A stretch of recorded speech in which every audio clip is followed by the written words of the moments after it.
The Magic Podcast. Hosted by Lloyd Barnes and Craig Petty. Your all-access, behind-the-scenes insight into the current happenings of the magic industry. Where Craig and Lloyd will thrust themselves deep inside your ears every Wednesday to rant, dissect, and give you their raw and unfiltered views on the art of magic. So, lock your door, take out your deck, and brace yourself for the Magic Podcast. Hey guys, welcome back to the Magic Podcast with me, Craig Petty, and... Fuck off. There you go. That's how we do it now. I don't know. I can't do that. And me, Lloyd Barnes. I've given up on that.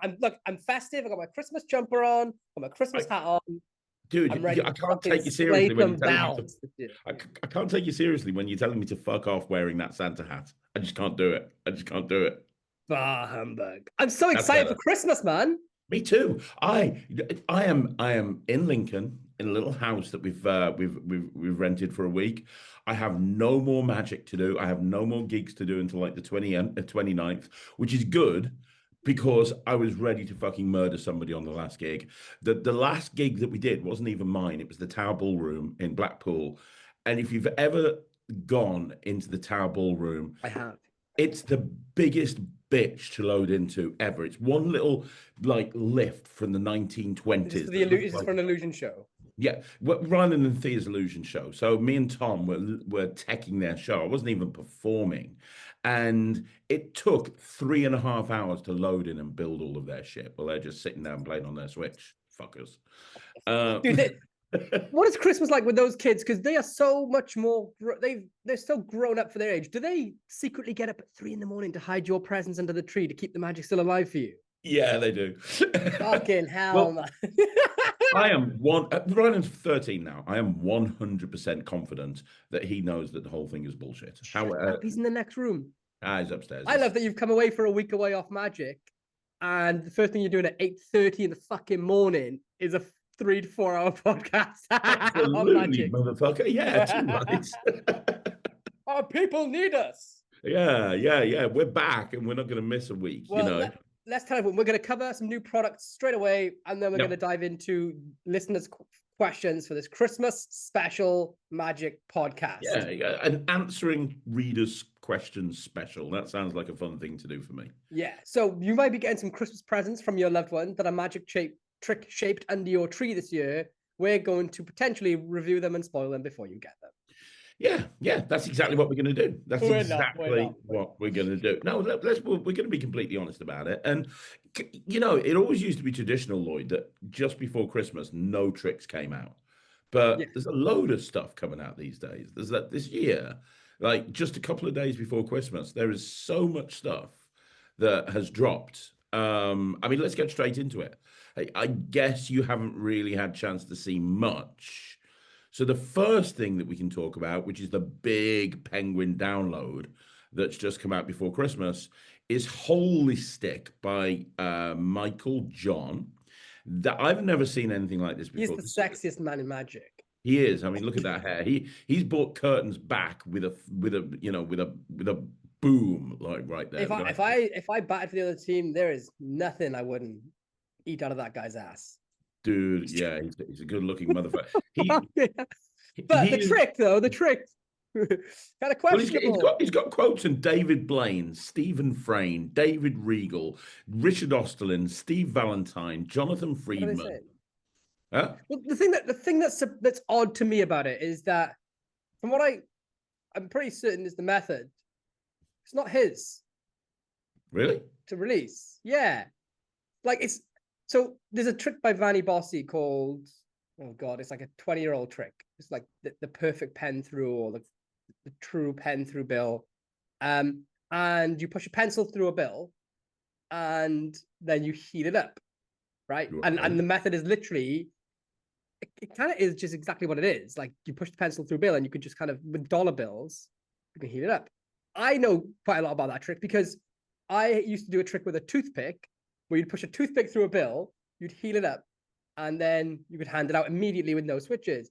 And then I changed it to put in a tiny hole that was clearly on a bill, you'd poke your keys, you take your car keys with your key ring, you'd poke that through, that hole would be hidden. You'd poke that through, visually shift your keys into the real hole, and then at the same time, you heal up the fake hole. But because you'd made a new hole, it's like the old adage of if you vanish something, you make it reappear to stop the audience looking. I submitted that to Paul Harris when I was 17, 18 years old. To Janet, actually, from Paul Harris Presents. Wow. And then since then, I've seen a bunch of people do it with toothpicks. And I was like, oh, well, fuck, I was the last man on the totem pole. So I don't know if there's something extra that I've missed. Or well, I've never seen anything like it before, but now you mention it, like I remember learning way back in the 80s from the original VHS tapes of Michael Mars' Easy to Master Money series, that one Dining on Dollars, where he ate a middle of a dollar bill, and then when he opened it, the piece that he ate had vanished, and that was the same principle. In dollar bills, you couldn't really see any. Yeah. Lines. I mean, I'm only saying this part about the method out loud because I'm hoping I'm wrong, because he does start the trailer by saying like this has never been something like this has never been done before. So hopefully it's a completely different method. Or like I don't know, yeah, I watched it, I was like, fuck, this is old as tits. But hopefully I'm wrong. But yeah, I watched it, I was like, I'm pretty sure this isn't. Yeah. I mean, things slip through the cracks. And maybe, yeah. Damn. I mean, Penguin are normally really good at that sort of stuff. I mean, you know as well. Well, I don't know. Are they still selling the Karmalovich books? You know, I believe they are. Right now, you brought up the Karmalovich books. You know, let's not go into another 3-hour rant on Karmalovich, although we can do if you want to. I'm totally down for it. But you did say last week that if Murphy's put something out that was attached to a paedophile, you'd be calling for it to be discontinued. Yeah. Wasn't it just a year and a half ago that, like less than a year and a half ago, I think it was a year ago, maybe a little bit longer, that Murphy's re-released The Web by Jim Pace? Did they? Yes, they fucking did. I checked. Well, we shouldn't. They have.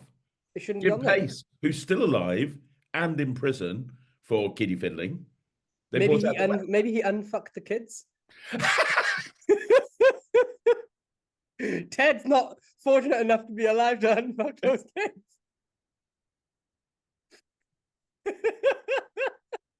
But I mean, those kids are probably of legal age by now. So, you know, look at me. My double standards. No, dude, yeah, no, fuck off. They shouldn't be released. If somebody's a nonce, Trick gets removed from the history books. Simple as that. Yeah. So, yeah, I don't know. But anyway, let's go back to Holy Stick. Yeah, I think it looks great. But the reason I think it looks great because you submitted it to Paul Harris 17 years ago. I've been doing it for donkeys, yeah. But not just me. When I saw other people out in the streets and stuff doing it on the wild, I was like, oh, fuck, it's just one of those things that everyone does. Did Paul Harris tell you to fuck off? It was an email from Janet Harris, and then I never got a word back from Paul. Well, silence is, in this case, very I assumed he went and watched it and went, everyone does this, you cunt. So that's what they're missing at Penguin Magic. Somebody turning around to somebody and going, everyone does this, you can't. Although Michael John is extremely handsome, so you could just tell him, hey, yo, fucking, you're gonna release like the retention vanish. You're gonna start off saying this has never been fucking done before. And then people are just gonna buy it.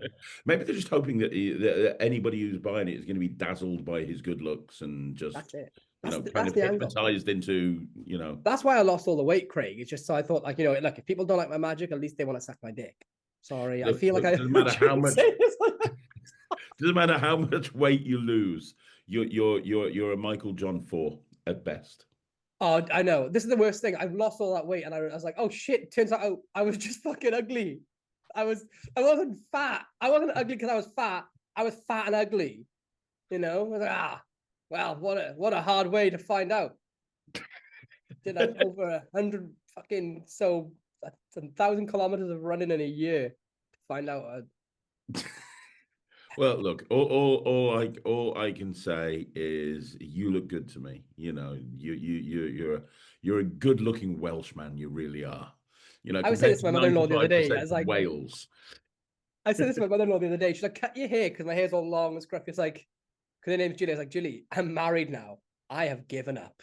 I do not need to try. I've locked it in. Watch me go downhill, baby. This is it. Yep. And you work from home. Exactly. Yeah. Yeah. You never have to leave your house. And why would you want to leave your house? You've got I basically don't pool. leave my house. Yeah. Why would you? If I had a swimming pool in my house, I would never leave my house. Like, what's the point? You're just there. You don't need to see people. I don't. That's the thing with my wife. My wife, Sarah, she's a lovely person, but she just hates people. All people. Everyone. Including me and the kids a bit, I think. I'm me and Sarah get on. I think she likes me. Oh, she likes you. I'm not a cunt. That's the problem me and Sarah have always had. The problem is that everyone in the family loves magic except for Sarah. Yeah, and the problem is, obviously, in the last couple of years, Thea's really got into it. And it used to be Sarah and Thea just like away from all this crazy magic shit, and now Thea's into it more than anyone else. So now she's just all on her own with the fucking dog. Yeah.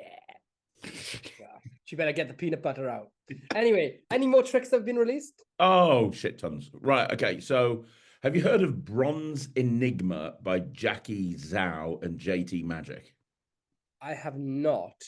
I'm going to send you... That sounds like a euphemism. Are you ready for your Bronze Enigma, darling? Yeah, I've sent you a thing in the chat. The magician introduces a solid brass mirror, its surface perfectly clean and reflective. The spectator selects a card. Moments later, an impossible image appears. The spectator's card's revealed within the mirror's reflection.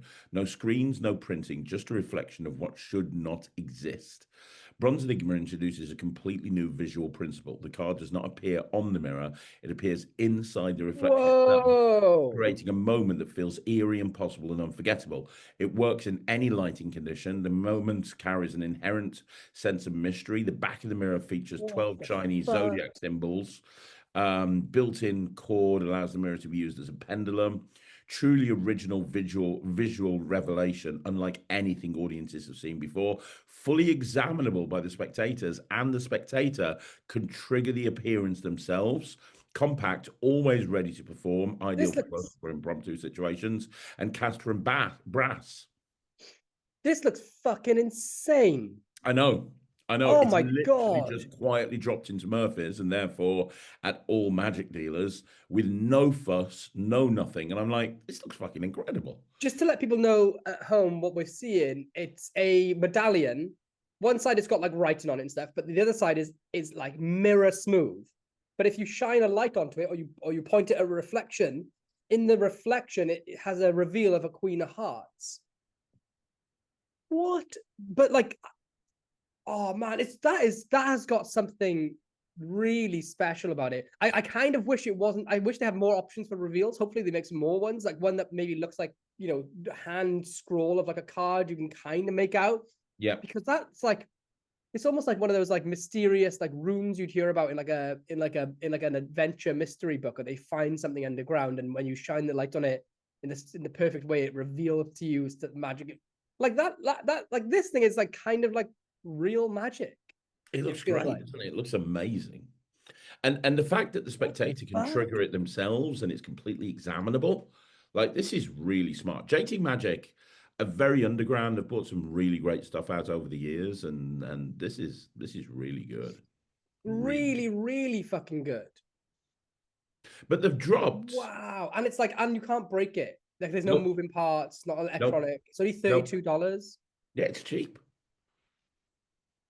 On Penguin, you said Murphy's, but you sent me a Penguin link. Well, yeah, I mean it's through it's at every magic dealer, so I'm just using Penguin as a reference point. Penguin are very easy to find the new releases because you just go on new arrivals, but it's gone through Murphy's, so it's everywhere. Right. Okay, dude, I love that too much.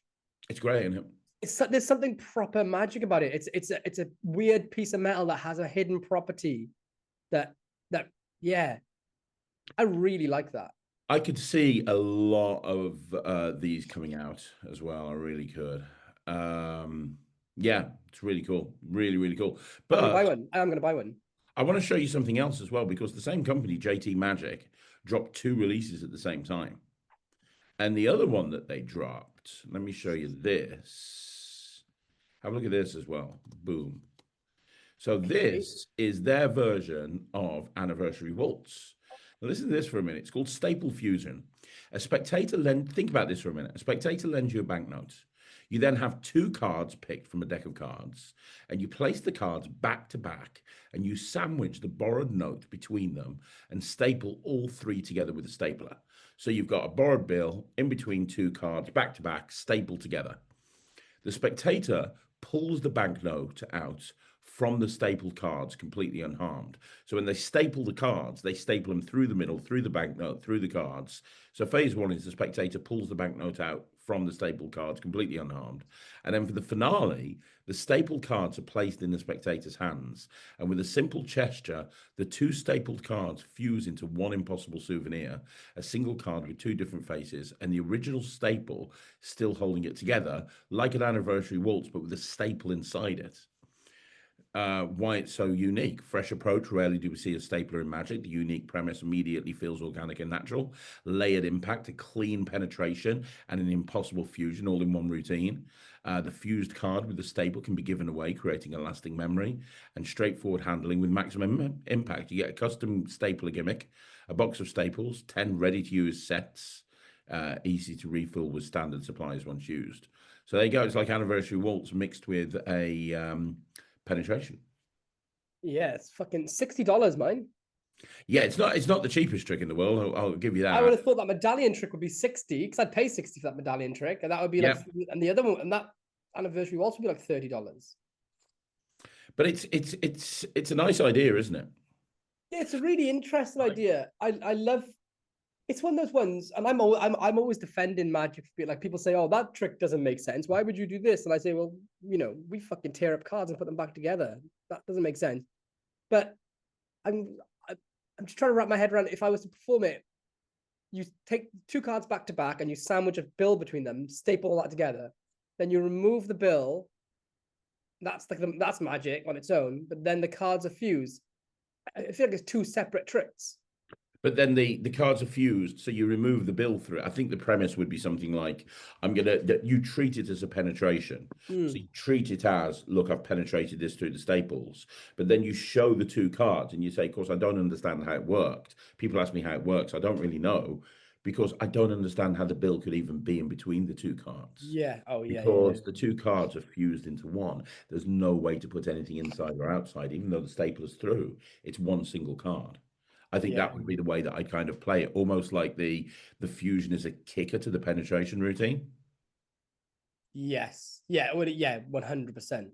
And I've always liked stapler routines. So one of my favorite routines to do in a walk around setting, nobody ever remembers or have ever heard of, but Gary Kurtz in Unexplainable Acts has published years ago, a routine called Inside Outside, which is where you have two double blank cards and you write inside on one, outside on the other one, inside on one, outside on the other one, and you staple them at each end. And basically it's a multi-phase routine where the inside goes to the outside goes to the inside, and it's this sort of thing. I've always thought staples, Jay Sankey had that sandwich routine years ago where he stapled two jokers together and then he had cards signed. That's the one I was thinking of. Yeah. And the card ended up in between the two jokers. I've always quite I think that staplers in Magic are kind of underutilized, and I think there's a lot more that you could do with them. And I love the idea of having that Anniversary Waltz, but having the staple still through it. I think that's a really smart idea. Yeah, and there's also the card warp by Andrew Gerard on the True Astonishment project, and he does card warp. I from memory, and this is like, when was True Astonishment released? But from memory, I think the only addition that he is that there's no difference to the routine other than it's stapled, but the staples make such a massive impact because it adds like this completely new realm of impossible to it, because it's like it's locked in place. It's one of those like 80-20 things where like you do this one little thing and it makes a massive difference. I think maybe there was more to it, but I think that was kind of the gist of it. Like phenomenal. Yeah. Carrying around a pocket stapler is a good idea. Who is it? Kieran Lefevre. I hope I'm not spoiling anything, but he would carry around flash paper and a Pritt stick, like a glue stick with him. So when people would say, when they find out he was a magician, they would go, oh, if you're a magician, I broke this the other day, put it back together. He'd be like, oh, I can't do real magic, but he'd go and produce his glue stick so I can glue it back together for you. I used to get amazing That's a good idea. Yeah, he was like, he's such a smart guy. He really is. He's not creating anymore, is he? Unfortunately. Oh yeah. Is he? Yeah, I haven't seen anything come out from him for a long time. I went to see The Greatest Showman, or whatever it's called, come alive in London. Remember I told you about this? Yeah, you told me about this. But I mean, he's performing there, maybe creating stuff for his own show. He's creating stuff for sure. He fucked me up with a full deck index, and the method just left me on my back. I couldn't believe it. I was like, oh my god, wow. Yeah. But more on that at another time. At another time. What other products are out? Well, I this hasn't been released yet, but I think this is one of the most exciting things ever. Everyone knows me and Richard Kaufman don't see eye to eye. However, I will say that he's probably one of the greatest authors in magic that we have and has been for a considerably long time. I don't know, this is probably before your time, but many years ago in the 80s, Kaufman and Greenberg bought out Gaffed to the Hilt, which was a book by Don England, published by Kaufman and Greenberg. And it was basically the origin of the gaff, some crazy fucking gaffs. Holy POD was in there. There was a bunch of stuff. And you bought the book and you got access to all the gaffs as well. And then when the book was sold, it never got reprinted. Anyway, Kaufman and Greenberg have just announced this. It's now Kaufman and Company. Listen to this. In 1985, this is from Richard Kaufman. In 1985, I had the pleasure of publishing Gaff to the Hilt. In addition to the 110 copies focusing on unique, ingenious gimmicked cards and creations of Don England, the book was written by John Rockabama and myself. The reason for the limited number of copies is the book contained 15 handmade gimmick cards and 2 gimmicked card cases. It sold out almost immediately and has commanded prices of up to £1,500 on the rare occasion a copy sells on the secondary market. I'm pleased to announce the publication of Gaff to the Hilt Expanded, which adds 9 new tricks and contains 25 handmade gimmicks and 4 printed gimmicks, all made from genuine USPCC bicycle-backed, rider-backed stock. 8 of the new routines are by Don England, and 1 comes from Kevin Kelly. The enormous job of making the 5,000 gimmick cards and card cases is nearing completion, and Gaff to the Hilt Expanded will be released in the 3rd quarter of 2026. Each gimmicked card resides in its own glassine envelope, hand-tipped to a page in the book. Every book must be hand-collated and assembled, and the pages inserted into custom-made 3-ring binders with foil stamping, handcraft to resemble the first edition. Only 200 copies of Gaff to the Hilt Expanded will be ever made available on a first-come, first-served basis. 1 copy per customer. I do not run Kickstarter or GoFundMe campaigns for my books. Customers like you who pre-order based on my 45-year reputation as a publisher in magic make that unnecessary. This is an extremely expensive product to produce, and the price and exclusivity reflect that. The price is $1,000 per copy, plus appropriate postage based on your location, and orders will be taken starting the 1st of January 2026, and it can only be placed online at richardkaufman.com. $1,000 book. How many do you get 5,000 gaffs though? No, you get the gaffs to do 25 routines. Yeah.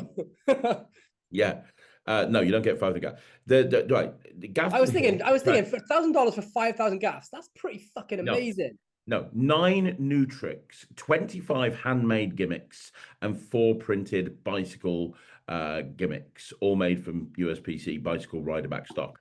So you're getting 30 gaffs basically to do the 25 routines, something like that. And it's $1,000. What's your thoughts on that? That's a lot of money. That's a lot of money. What type of gaff? I don't have the original, but are they flap card type gaffs where everything requires a little bit of? Well, don't forget this was done before flap cards existed. Flap cards been around since like 1900. one or something. Oh, okay. I didn't realize that. I remember a couple of the routines, not because I had the original gaff to the hilt, but it was a big deal back then. And I remember one of the Holy POD, it springs instantly to mind. It was not gaffed in a traditional sense. I'm pretty sure it's not just flat cards. I'm pretty sure a lot of the stuff that came out in the original gaff to the hilt has never been seen like since. Because yeah, I mean the thing is, what type of gas? Like, give me some examples. I have no idea. I mean, what was the POD one? What was that effect? Like, what was the effect? That was a little bit like totally different method, but it was a little bit like Nicholas Lawrence's thing that he brought out, Boomerang, where a card appears in between two cards with holes in it. It was a little bit like that. It was called Holy POD. Oh yeah. Yeah, it was a little bit like that, but totally different method. I can't remember the method now, but I remember it being totally different. But like at the time, the problem is I can't remember it well enough. We're talking about the 1985. You know, I mean, I can't remember it well enough. Are you going through your rave era? Yeah, yeah. Well, I mean, I was only 9 in 1985. Wasn't even into Magic, but everybody, when I first got into Magic, everybody was talking about this. It was like this whole gaff to the hilt. It's like it was the thing everybody talked about. I suppose really the value of it is very much dependent on how unique the gaffs are and continue to hold up. You know, 35 years later. Yeah. I mean, it's so hard to judge because without knowing the level of intricacy in the gaffs, you know, are they just custom printed cards, or is it like, okay, each one of these is like a Michael Shatlin style gaff, and you're like, wow, 30 of those for $1,000, not bad. Well, let's think, like a Michael Shatlin card is normally about $50, right? Yeah. So 50 times 30, that'd be 1,500 quid if it was a super intensely gimmicked card. Yeah. You know what I mean? Twisted by Eric Jones, that's what's that, like $30 retail? Yep. And that would be $900 for 30 different gaffs like of that intensity.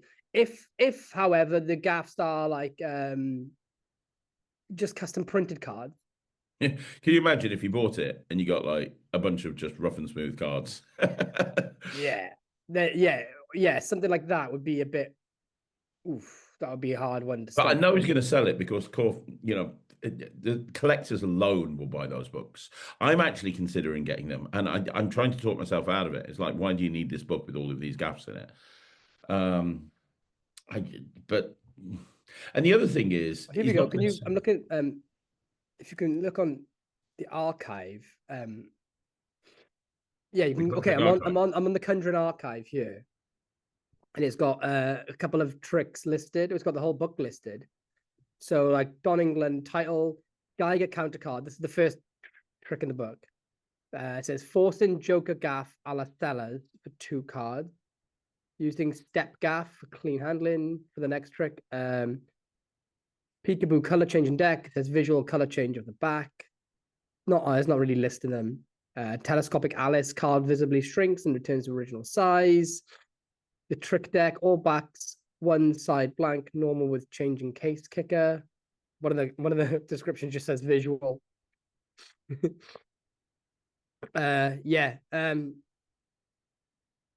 So yeah, without knowing what they are, it's super hard to judge it. You know what I mean? But $1,000 for anything is no chump change for any one trick. No, it's really not. No. I just know he's going to sell them in seconds. I mean, yeah, he will. Serious collectors will pick that up. It's interesting because that was like one of the first. You know, these days we think about people that make lots and lots of custom gaffs, like you know, your YouTube channel is a perfect example. And this is the guy that kind of was the first person to put a big collection of, you know, gaffs like this in print. Yeah, well, mate, more power to him.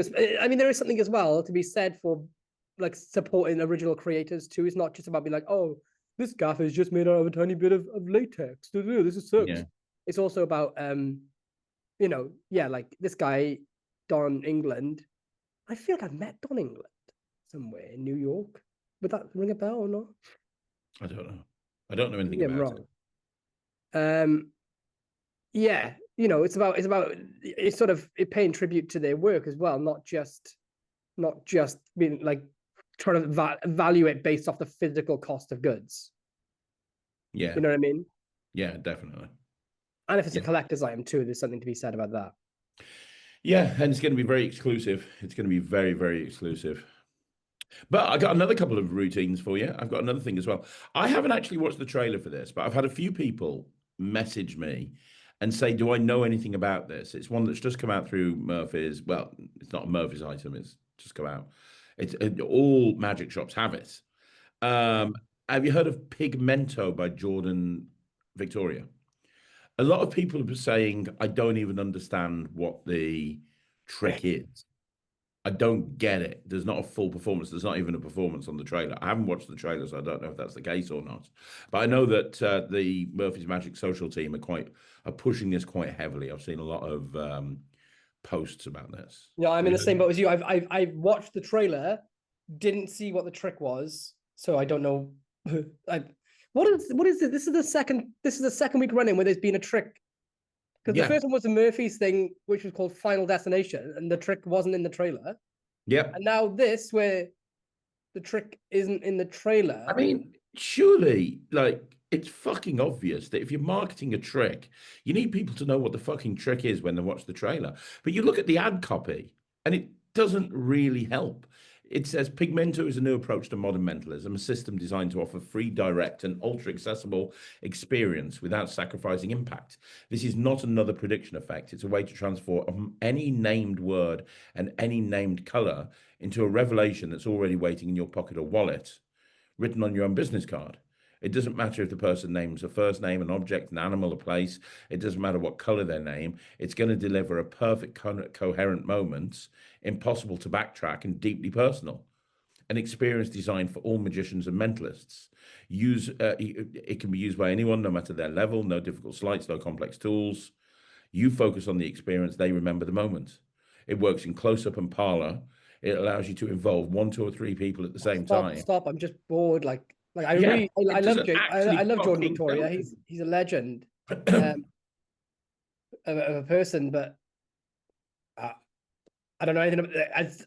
So you make a prediction is pulled out on the back of a playing card and it's a different color or something. I don't know. I just need maybe, Greg, we are actually being dicks here because 10 years ago, 20 years ago, trailers were a luxury. They were, but they're not now, mate. They're not now. No. These days, it's simple marketing 101. It's so easy to put a trailer together. You can do it on your own fucking iPhone very, very easily if you want to. It's so easy to just shoot a full performance. Going out and saying, hey, my name's Jordan Victoria. I'm going to show you Pigmento. Watch this. And then just literally having someone doing a direct-to-camera performance of the trick or filming and performing it to a spectator is going to do so much better than the shit that's in this ad copy. It's a system, not just a trick. Great, fucking tell me what it fucking is. Yeah, I don't know what it is. Maybe there's got to be 2 reasons for it. Or the trick's not good enough when you perform it, or B, it can't be shown because it would expose the method, and he was banking on people just trusting that it's good. But it's a $50 product. I think when you get to $50, you haven't got that impulse buy. I think if something's $50, you need to be fairly sure if you're going to buy it or not, especially in this day and age. I think if it's $20, $25, maybe even $30, you go, all right, I'll give that a punt. Add to cart, boom. Yeah. I'll try that. But when you're going up to $50 and you have no idea what it is, and you can't read from the ad copy what it is, I think you're going to lose sales on that. Well, I know you are, because people are contacting me going, do you know what this trick is? It seems interesting because, people are talking about it, but I don't know what it is. Yeah. Yeah, it's a strange one. I mean, it's not the first time someone's taken that approach. I mean, we were talking about it last week. It seems, I think it's such a shame that you could put so much, potentially so much, to make a product, to turn a trick into a product, it takes a lot of work. Even at the weakest level entry point, still takes a considerable amount of work. And I see this so often. And I help some people with getting their products off the ground, because they'll show me something and they'll be like, oh Lloyd, look, I've got this new product coming out. What do you think of it? Can I get some advice before releasing? And I'll say, I won't name anyone, but there was one person who put loads of work into a book, and they didn't even take photos of it, didn't make a trailer, didn't put descriptions of the tricks, and they don't have a big name. So they spent like 2 years writing a book, and then was just gonna like pray that it just sold purely off the title and a blurb, which if your Tamariz, and I think I used Tamariz at the time as an example. If you're Tamariz, you go, well, yeah, like you can trust everything he's done, so I'm gonna go in blind.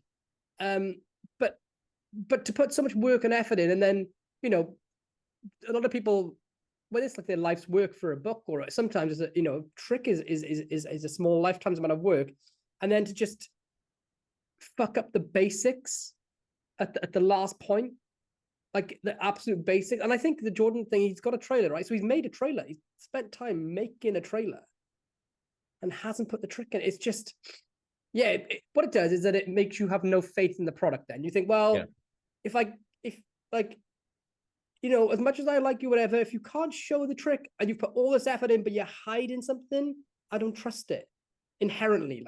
I just don't trust it. So I'd be very shocked if that did massive number, unless people get it and they're like, okay, yo, there's a reason, guys, I got it. There's a reason why you can't show in the trailer. And when you get it, you're going to fucking love it. You're all going to be shocked. But I don't see that happening.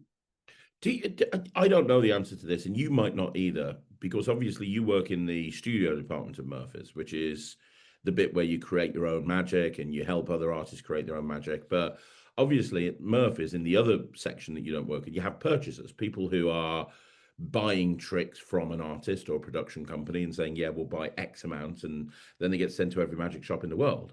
I've never gone through that route because you always work directly with you. But do the purchasers in Murphy's, when they're saying, yeah, we'll take 300 units of that trick, for example, don't they say at that point, like, the assets you've sent us are just fucking shit, mate. This is going to really hamper sales. You need to change the ad copy. You need to change it. Or do they just like go, yep, boom, send it to the magic shops?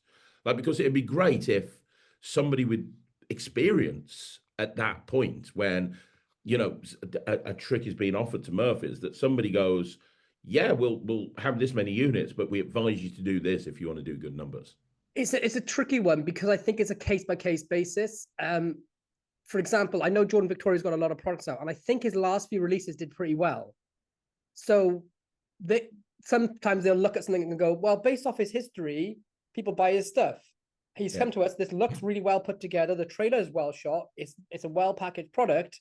He clearly understands his product to the point. He clearly understands his market. Let's take a small amount of units off him, or let's take the same amount as we normally do. And because he's got a history with Murphy's, then I would blindly assume, by the way, that would be the case. And it used to be as well that, like, the job of the wholesaler was not necessarily to vet everything, because it's up to the customer and the magic shops to decide what they want. The wholesaler's job is to go, look, we have the stock. You decide what you want. We just have the stock. You pick what you want on your shelves. But I think, and I don't want to speak out of turn anyway, but I think they're becoming a bit more. I think there's a bit more of refined structure now, where that not every single thing is being taken, and there is some discretionary choices being made where they can go, you know what, we can say this isn't fit for purpose for magic shops, because there is a two-way street. On the bad side, a magic shop could be a new magic shop and not know what's good or bad, right? And then they buy something and they've wasted their money. On the alternate side, and this is the big one, this is the one that sways me, which is that who the fuck is any one single person at any one company to decide what customer is going to like what trick? We not argue, but me and you have a list of tricks that I love and you hate, and vice versa. If you were at Murphy's, you would have said no to all of those tricks. And I would have lost out on some of my favorite tricks ever created, legitimately, and the same. So you know, I've seen it in the past. People go, how dare they release this? And then some people go in, I'm so glad they did, you know, and it's a real tightrope, but ultimately, I think that now it's more about the quality of something. It's something that's like really bad quality, then they can take an executive decision to go, you know what, this can't really be offered out. But the thing with Jordan Victoria, the quality of his products, not saying the content of his product, but how well it's made is really good at the minute. Yeah, yeah. Oh no, some of my favorite stuff that dropped this year was by Jordan Victoria. His colors deck. If you perform for kids, his colors deck is absolutely amazing. Exactly. So they've probably looked at his historical track record and they've gone, oh, you know, this guy's stuff is selling and it's getting great feedback. He's got his new product. Why wouldn't it, you know? Yeah. Yeah. Yeah, that's true. But I'd love to know if anyone's seen it, please let us know because I'd love to see it. There's a couple of other things worth talking about as well. And I know you're very, very, very au fait with the next person. I know he's a very good friend of yours. It came out at, when did it come out? I think it originally got released at Blackpool Magic Convention in February, but then it was only available, it wasn't available anywhere else. Then it dropped through the production company, which is Henry Harriers Presents, but now it's gone through Murphy's. So it's effectively a new trick to everyone, which is Optics Pro by Tobias Dostal and Henry Harriers. Yes. And because it's only gone through Murphy's now, even though it's been available on Henry Harris's website for a little while, a lot of people think of Henry as a cube guy. This will be the first time people are seeing Optics Pro.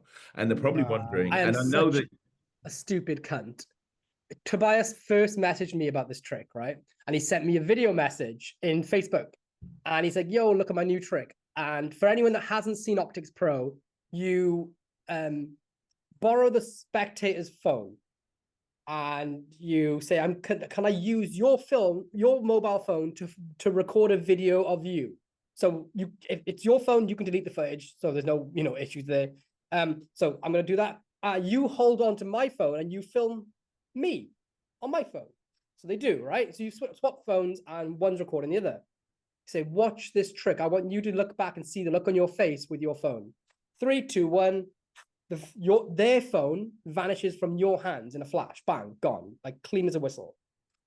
And the strange thing is this: you say, "Where did it go?" And you just like ominously point to them, and your phone that they've been holding onto and recording with, they turn it around and it's their fucking phone.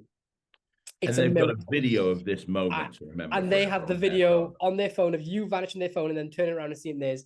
One of the best tricks ever made of all time. When Tobias first showed it to me, I thought it was stooged, and I was like, pass. And then he came back to me with like questions about it, like, oh, really? And I was like, oh, what the fuck? That wasn't stooged. I literally, yeah. So I'm a complete fucking idiot. Do you remember the session convention? Tobias performed it on Callum, one of the guys in the audience who had never seen it. He said, who's not seen this trick? So a magician put his hand up in the audience and he performed it to him. And the guy's jaw was on the ground. Yeah, it was. On the ground. And so was every magician in that room who hadn't seen it yet. But the thing was, it was originally released with Illusionist. And, you know, it's Illusionist. So amazing trailer. But, you know, quality. Yeah. So obviously, then the rights have gone back to Toby. And he's gone with Henry. He's gone with Henry. And now the new version is... Without giving too much away, the new version as well is on a pull.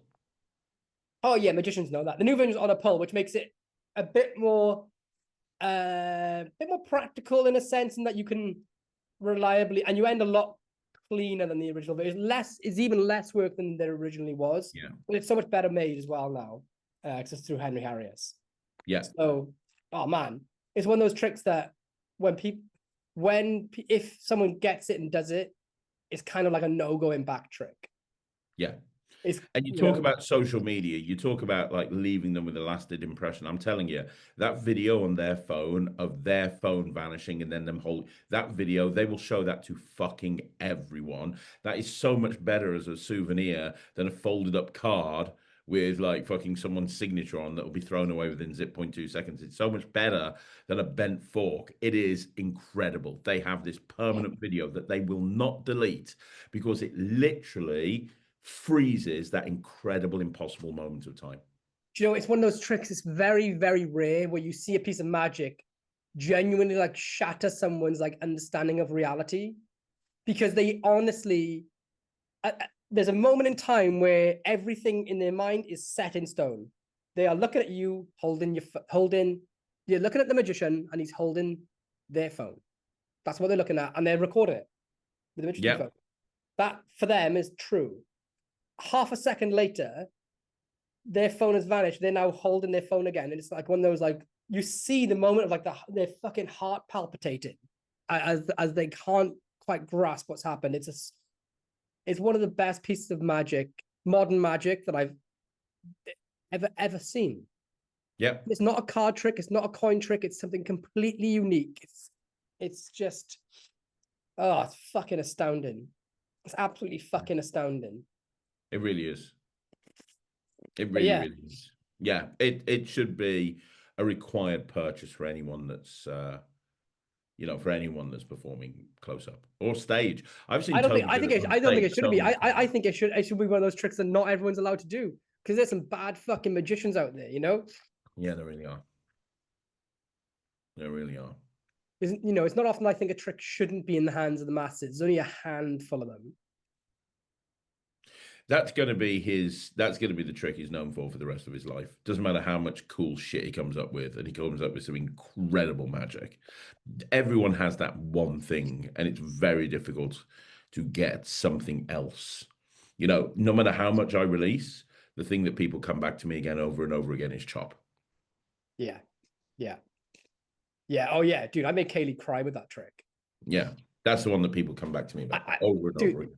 I think I had one like this. Well, for me, I know what it is, but I couldn't believe it, man. One of my favorite magicians of all fucking time, the one that I'm too nervous to talk to him, is Mark Elston. Mark Elston's amazing. Yeah. Mega fan. He called me the other day, and he so I brought out in like the most limited capacity possible a trick called 6, which is my lottery ticket prediction. No printers or anything. Their numbers on a ticket. You pulled the shit out of me with that. Thanks, man. Anyway, I sold 50 units and then took it off sale. Well, I had 50 units, or I can't remember how many it was. Whatever it was, it sold. I think it was 50. It sold out immediately within like an hour or two. That was 2 years ago. And Mark was one of the people that picked it up. He called me on Thursday and said, I'm doing Desert Island tricks with Jamie Dawes. I get to pick 8 tricks that I keep on me for life. The 8 best tricks that I do in my whole repertoire. And your lottery ticket trick, 6, do you mind if it's one of them? And I was like, what the fuck? Like, this is Mark fucking Eldon. And it's funny because I spoke about this before, but I had an email from a guy called Rob Fisher last summer, who was like, where can I get your lottery ticket prediction? I'm in North Wales, and I've just seen Mark Elson doing it to 3 or 4 different tables at his local pub and fucking everyone up with it. I need this trick in my life. And Mark really, man, it made me want to throw up. Well, I'll tell you something about you and Mark Elston. If people haven't heard of it, Mark Elston, for the last few years, has been allowing people to subscribe to something called a metabolic fig. So a metabolic fig, I don't know if you know about this. Yeah. Oh, dude, I tell everyone about it. It's the best. So the metabolic fig is fucking the best thing ever. Really unique. It's really unique. Yeah. Every week, and it's just dropped it's just dropped number 192. So it's been doing it that long. Every week on a Sunday, into your inbox drops an email from Mark where he talks about some of the best stuff he's seen that week, some of the best premises, some of the best podcasts, some of the best videos. He basically, and he tells you why it's so good and blah, blah, blah, and so on and so forth. And Mark Elston is so well connected. He knows everybody. He knows everything. He's got his finger on the pulse of the magic community. It's basically a weekly email you get that tells you mainly the best products of the week and information about them. And it's one of those trusted sources in all the magic, but it's very underground.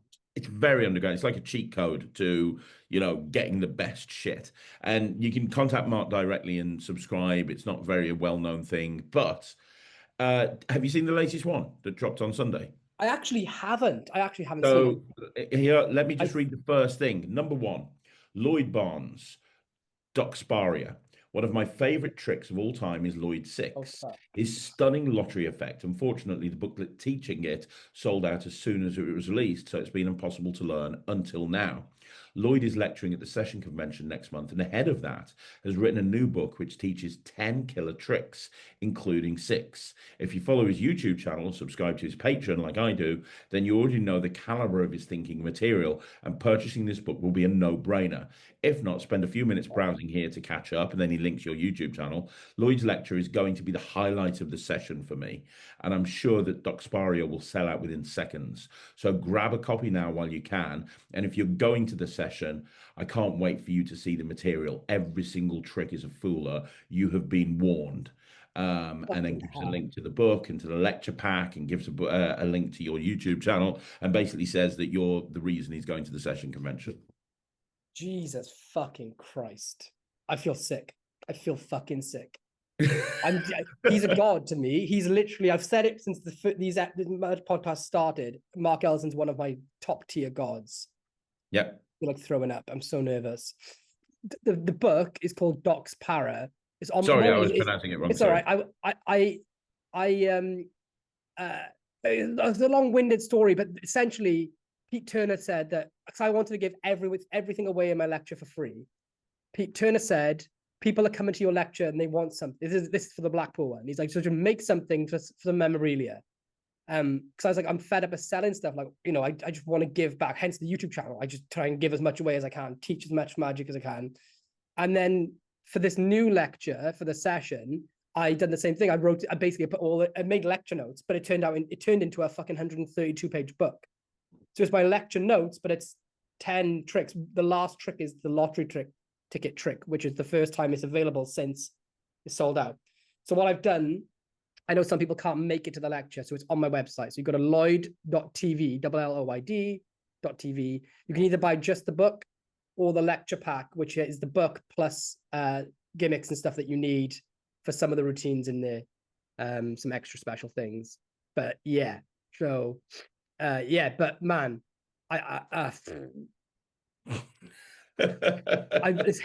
honestly, I feel a little bit sick. Like I'm British, so I really struggle with praise. You don't? Yeah.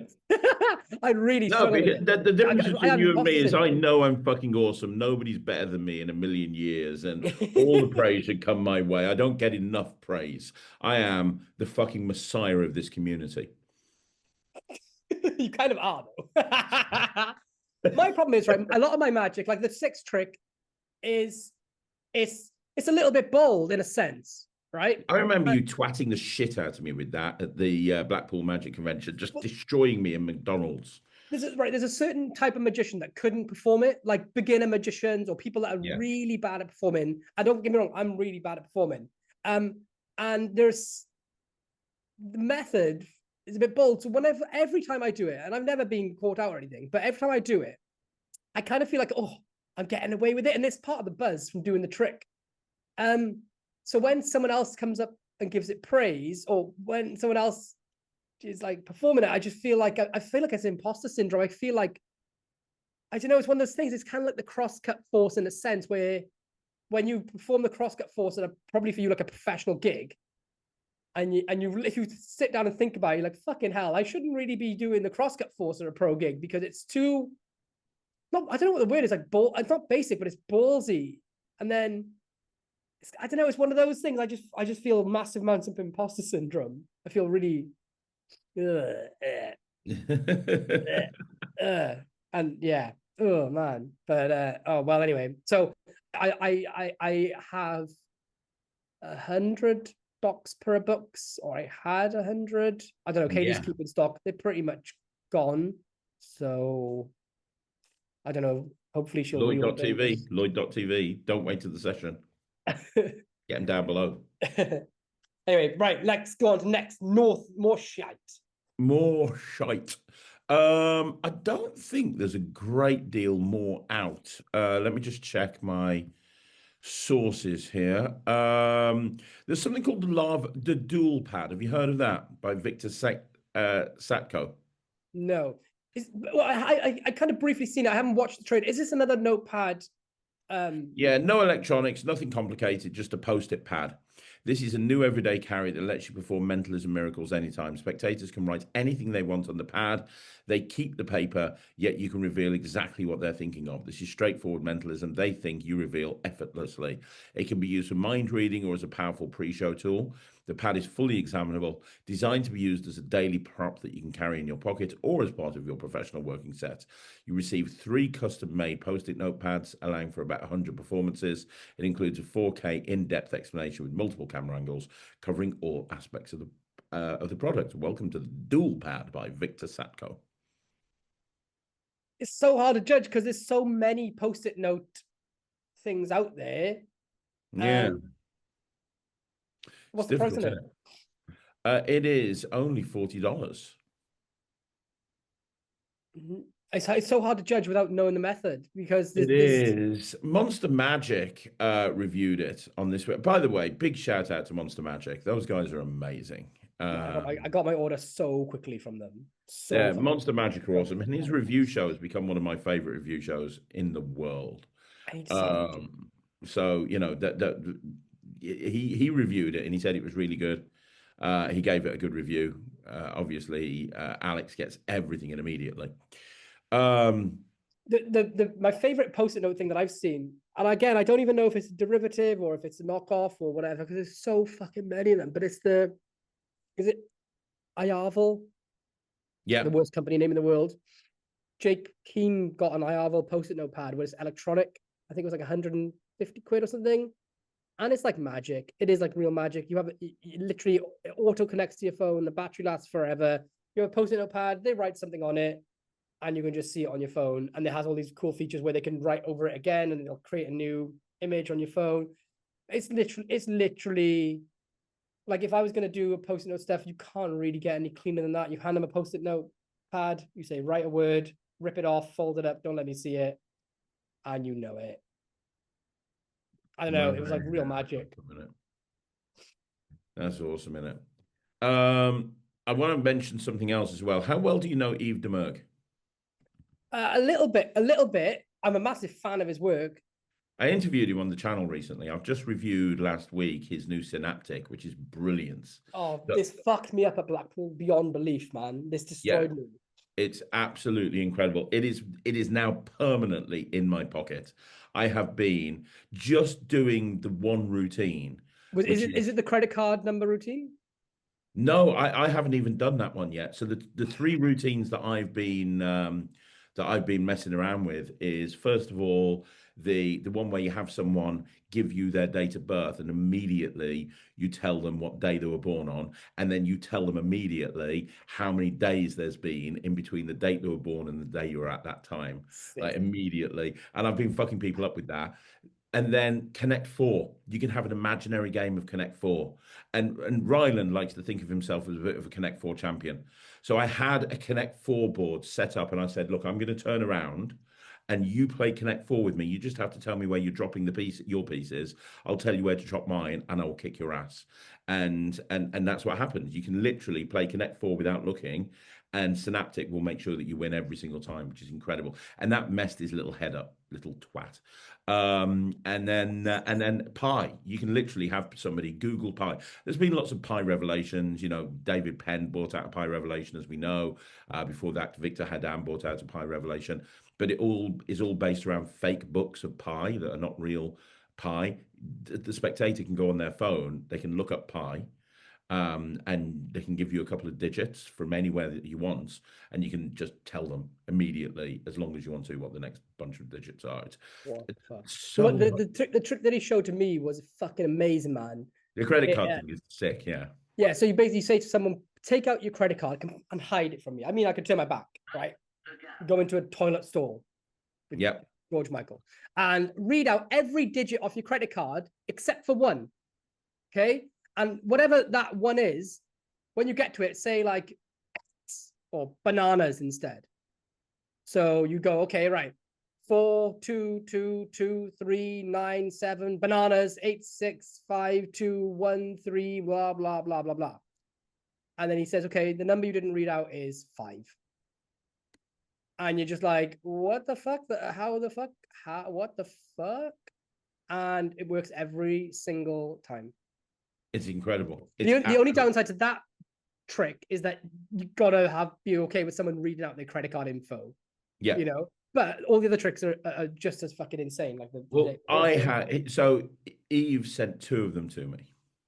One for me and one for Ryland. And we are both, it's my favorite everyday carry. I'm going to do a new video in the new year of my favorite everyday carries. I think I do have a missed message off Eve to reply to, but I got a message back. Kieran, Eve, and a bunch of other people. If you're listening to this, I'm sorry. I'm cunt. I do not do very well with corresponding in general. Love you. Well, you can only get it directly through the Conjuring Lab, and it is in my pocket 24/7. And he's such a nice guy as well. He's such a nice guy. When he sent me these 2, pull it out of your pocket then. Well, I'm literally in my pajamas right now, mate. It's fucking 8:30 in the morning, and I've just last night got in late to my little luxury fucking house. So it is in my jeans pocket. If I was actually 24, so maybe 18/7. 18/7, yeah. But no, it's so good. It really is. And I just do it. I love it. It's one of my when I did the review, I said I don't think I'd do this in a gig, because my style in a gig is I'm very like boom, boom, boom, boom, boom, boom, boom, boom, boom. But I'm doing this after the gig. What me and David Penn on the Wizard Product Review used to call the pipe and slipper moments. I like to hang around at a gig afterwards and network. And that's when I'm going up to people and saying, well, let me show you this. And I've been doing it to friends and everyone in shops and anywhere I get a chance to do this, I'm doing it. And it is it's so clever. It was one of the things that, because he was up in the top balcony of the corner of Blackpool. And, you know, when you mill around and you're like, oh, what's everyone buying? What you getting? What's this? Blah, blah, blah. I think I was talking to Mark Elsden, and we were all buying that coin through glass. And then it was like, what else do you see that's good? And the one that I kept saying was, oh, it's Synaptic up there. It's fucking, it's insane. But for anyone that doesn't know what it is, essentially, because I don't think they hide it, do they? They don't hide it. No, they're very honest with it. It's a device that's about that. An electronic device that you palm. You could basically, you input info as you're told it openly, and then it tells you, then it cues you on all the secret reveals. And a couple of things to note about it. One, it's all based on vibrations. So it's just in your palm. There's only 5 buttons and they're raised up, and it's very easy to tell what you're doing. So it can be in seconds. Most importantly, at least for me, from a working pro point of view, there's no Bluetooth connection. There's no Wi-Fi needed. So it's not like I need to connect it to my phone and have my phone near me. It's not like I need to go to a venue and there's no Wi-Fi, and so therefore I can't do it. It is completely and totally self-contained. Yeah, it's really, really, really good. Really, really good. And I like as well that it's been out for like almost a year, and they're not, it's before going to mass. It's been out for a year, and they've ironed everything out. And yeah. Well, another thing and the reason I wanted to bring up Synaptic is because there's another thing that's just dropped at Vanishing Ink, which has been out for about a year from Yves Domergue and the Conjuring Lab, that has not been available outside of conventions and their own website until now. And if you don't know about this is you probably do. You know about everything. But do you know about Cash Flow by Yves Domergue? Yes, I think it's in my Blackpool video. Yeah, well, it's now out. It's now out and available exclusively through Vanishing Ink. Well, I say it's exclusively. I can't find it on anybody else's website, so it's got to be exclusively. Do you want to quickly talk about what cash flow is? Because this is one of the coolest fucking tricks I've ever seen. Yeah, what is it? You take a bill. I've just dropped a link to you, by the way, if you want to see it on Vanishing Ink. I've just dropped you a link. From memory, you take a credit card. There's the trailer. You take a credit card and you flick it, and it visually turns into a bill, but you can immediately hand the bill out. Yep. And it's just like and there's a really clever design to the credit card that hides the stuff, and you can do it with polymer bills that even have clear windows in them. It's just ultra visual, and you not end completely clean, but the bill is completely clean, and it just looks insane. Did you realize, by the way, I didn't realize until I interviewed him the other day, did you realize that Eve was the person that invented that thing from like 15 years ago where the fork would bend and it would bend through heat? I did not know that. That But was him? did you know that he was the guy? So have you seen Danny Garcia's Torn? Yeah. So go and look at I can't pronounce his last name very well. Eve Demerg. Go and have a look at his tournament, because Garcia credits Eve in his release, but go and look at Eve's tournament restored card. So the thing that put Garcia on the map is his tournament restored card, right? That's the story. He got famous by showing his thing to everyone. All I'll say is go and look at Eve's. The one that Danny. Similar. I mean, Danny credits him, so there's no harm, no foul. But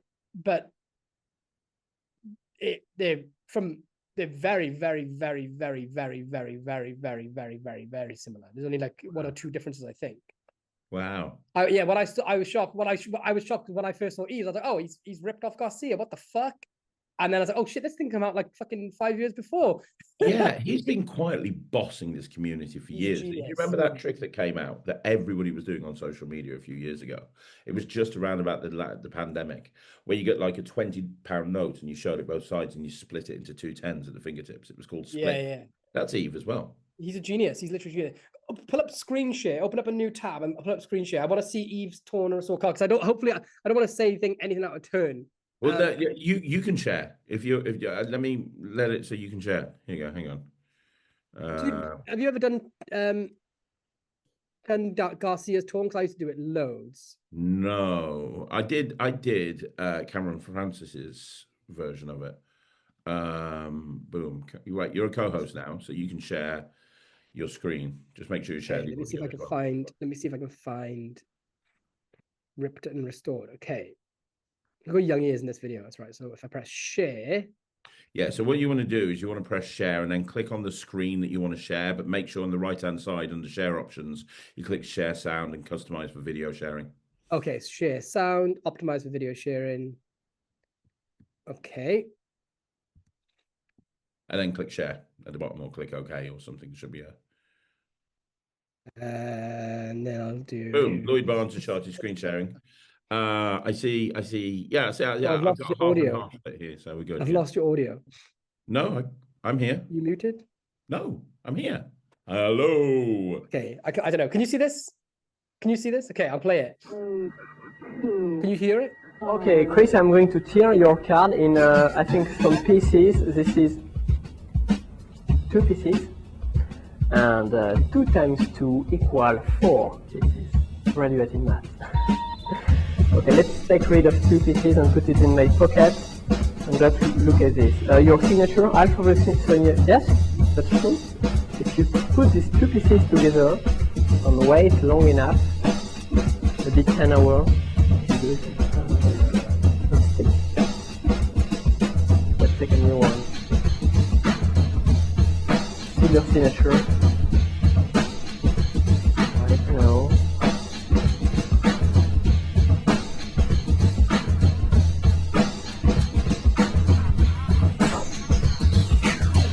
Last but not the least, Chris examinate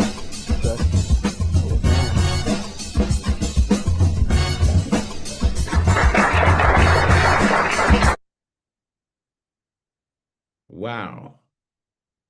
And then...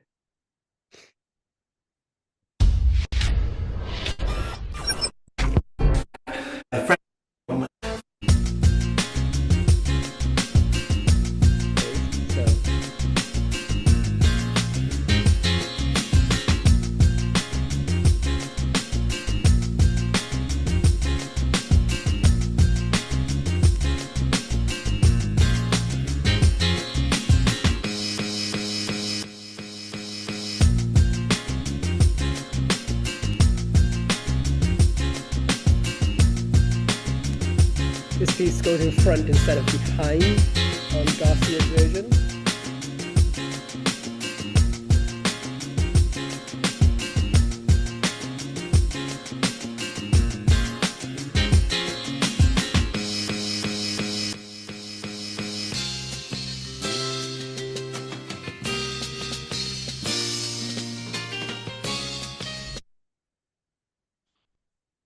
How do I stop sharing Wow. now? Yeah, stop sharing. How do I stop sharing? I'm stuck. There's a stop sharing button. Stop sharing. I don't know how to stop sharing. It's all gone so south. I can't stop sharing this. Can you hear How me? do I? Oh, wait there. Stop share. There we go. There you Am I go. back? Yes, I can Okay, hear you. audio. Let me change my audio. MacBook speakers. I can't hear you. You can't hear me? Can you hear me? I can't hear Yeah. you. This. Can you hear me now? Can you hear me now? Pause. hear me now? Hit pause.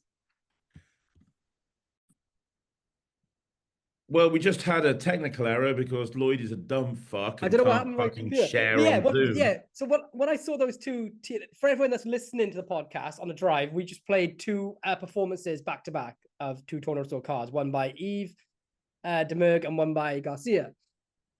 They're identical. To the untrained eye, there are like small differences, but they're very, Can very. I just say? Can I just fucking and he is credited. Say, go right. I don't give a fuck. Right. Can I just say, if that was me, if I fucking bought out a torn and restored card that was like 99% like somebody else's and I credited them, I would have fucking 80% of the Magic community coming down on me like a fucking sack of fucking bricks. And you know I would.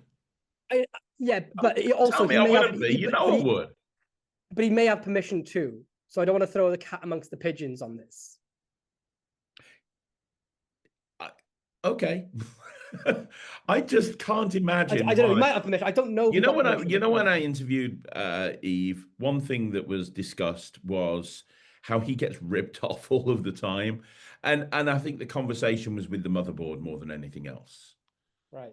Because he likes to keep the motherboard very down low, so we don't want to spend too much time talking about it. But obviously, there have been other versions of the motherboard that have come out recently that he looks at, and they're inferior in every way. And maybe he thinks it was a creative leap forward. I don't know. But, yeah. I don't know. I feel like I've opened up a can of worms. I don't mean to, because Garcia is one of my favorite Magic creators of all time. Yves is one of my favorite Magic creators of all time. They're both really good. It's taken such a left turn. I don't want to upset anyone.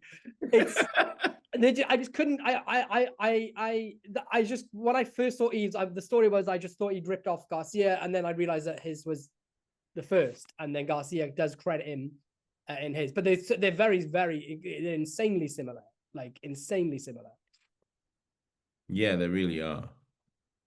I mean, that happens all of the time. I just did a review of a chop cup by a guy called Ethan something or other. And it was like a dice cup, but it was a chop cup and the dice fits inside it and so on and so forth. And had Ari from Grum message me saying, why are you endorsing this trick on your review? Of course, I gave it a good review. Why are you endorsing this trick on your review show when I've got my own chop cup and he's ripped me off?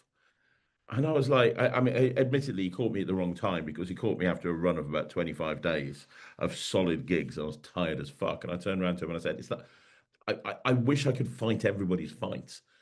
Like, as a reviewer, what am I supposed to do? Before I put a review show out, I'm supposed to like ring around and see if everybody's is okay with it. Like, if I try to bring ethics into every single thing that I review, if I know that something's similar to something else, then okay, I can bring it up.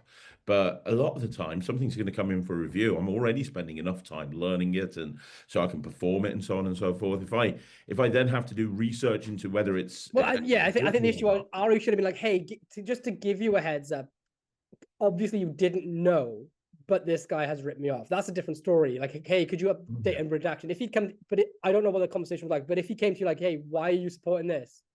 Like, I basically told him, you need to speak to the Ethan guy. You need to speak to him, or you need to speak to Murphy's. There's nothing I can do. I mean, all I did is I reviewed it. I said, next time I do a Magic News, I'll bring up how it's similar to yours. And he's like, I don't understand how you don't know about mine. And I said, well, I've never actually owned one. I mean, Ryland's got like a couple of his chop cups, and they're amazing, but they're like the candy cups and the Harry Potter cups. He hasn't got a dice cup, so yeah. I didn't even know he made chop cups. I thought he did like a leather. No, like he makes really nice chop cups. Really nice, very expensive, but very, very worth it. Chop cups. He does really good chop cups. So yeah. But yeah, the point is you just never know. No, I know. My assumption is always to assume that that whatever you create has been done before. And ironically, like Garcia, I remember him speaking about. Have you seen his trick called Fallen, where a card rises visually to the top of the deck?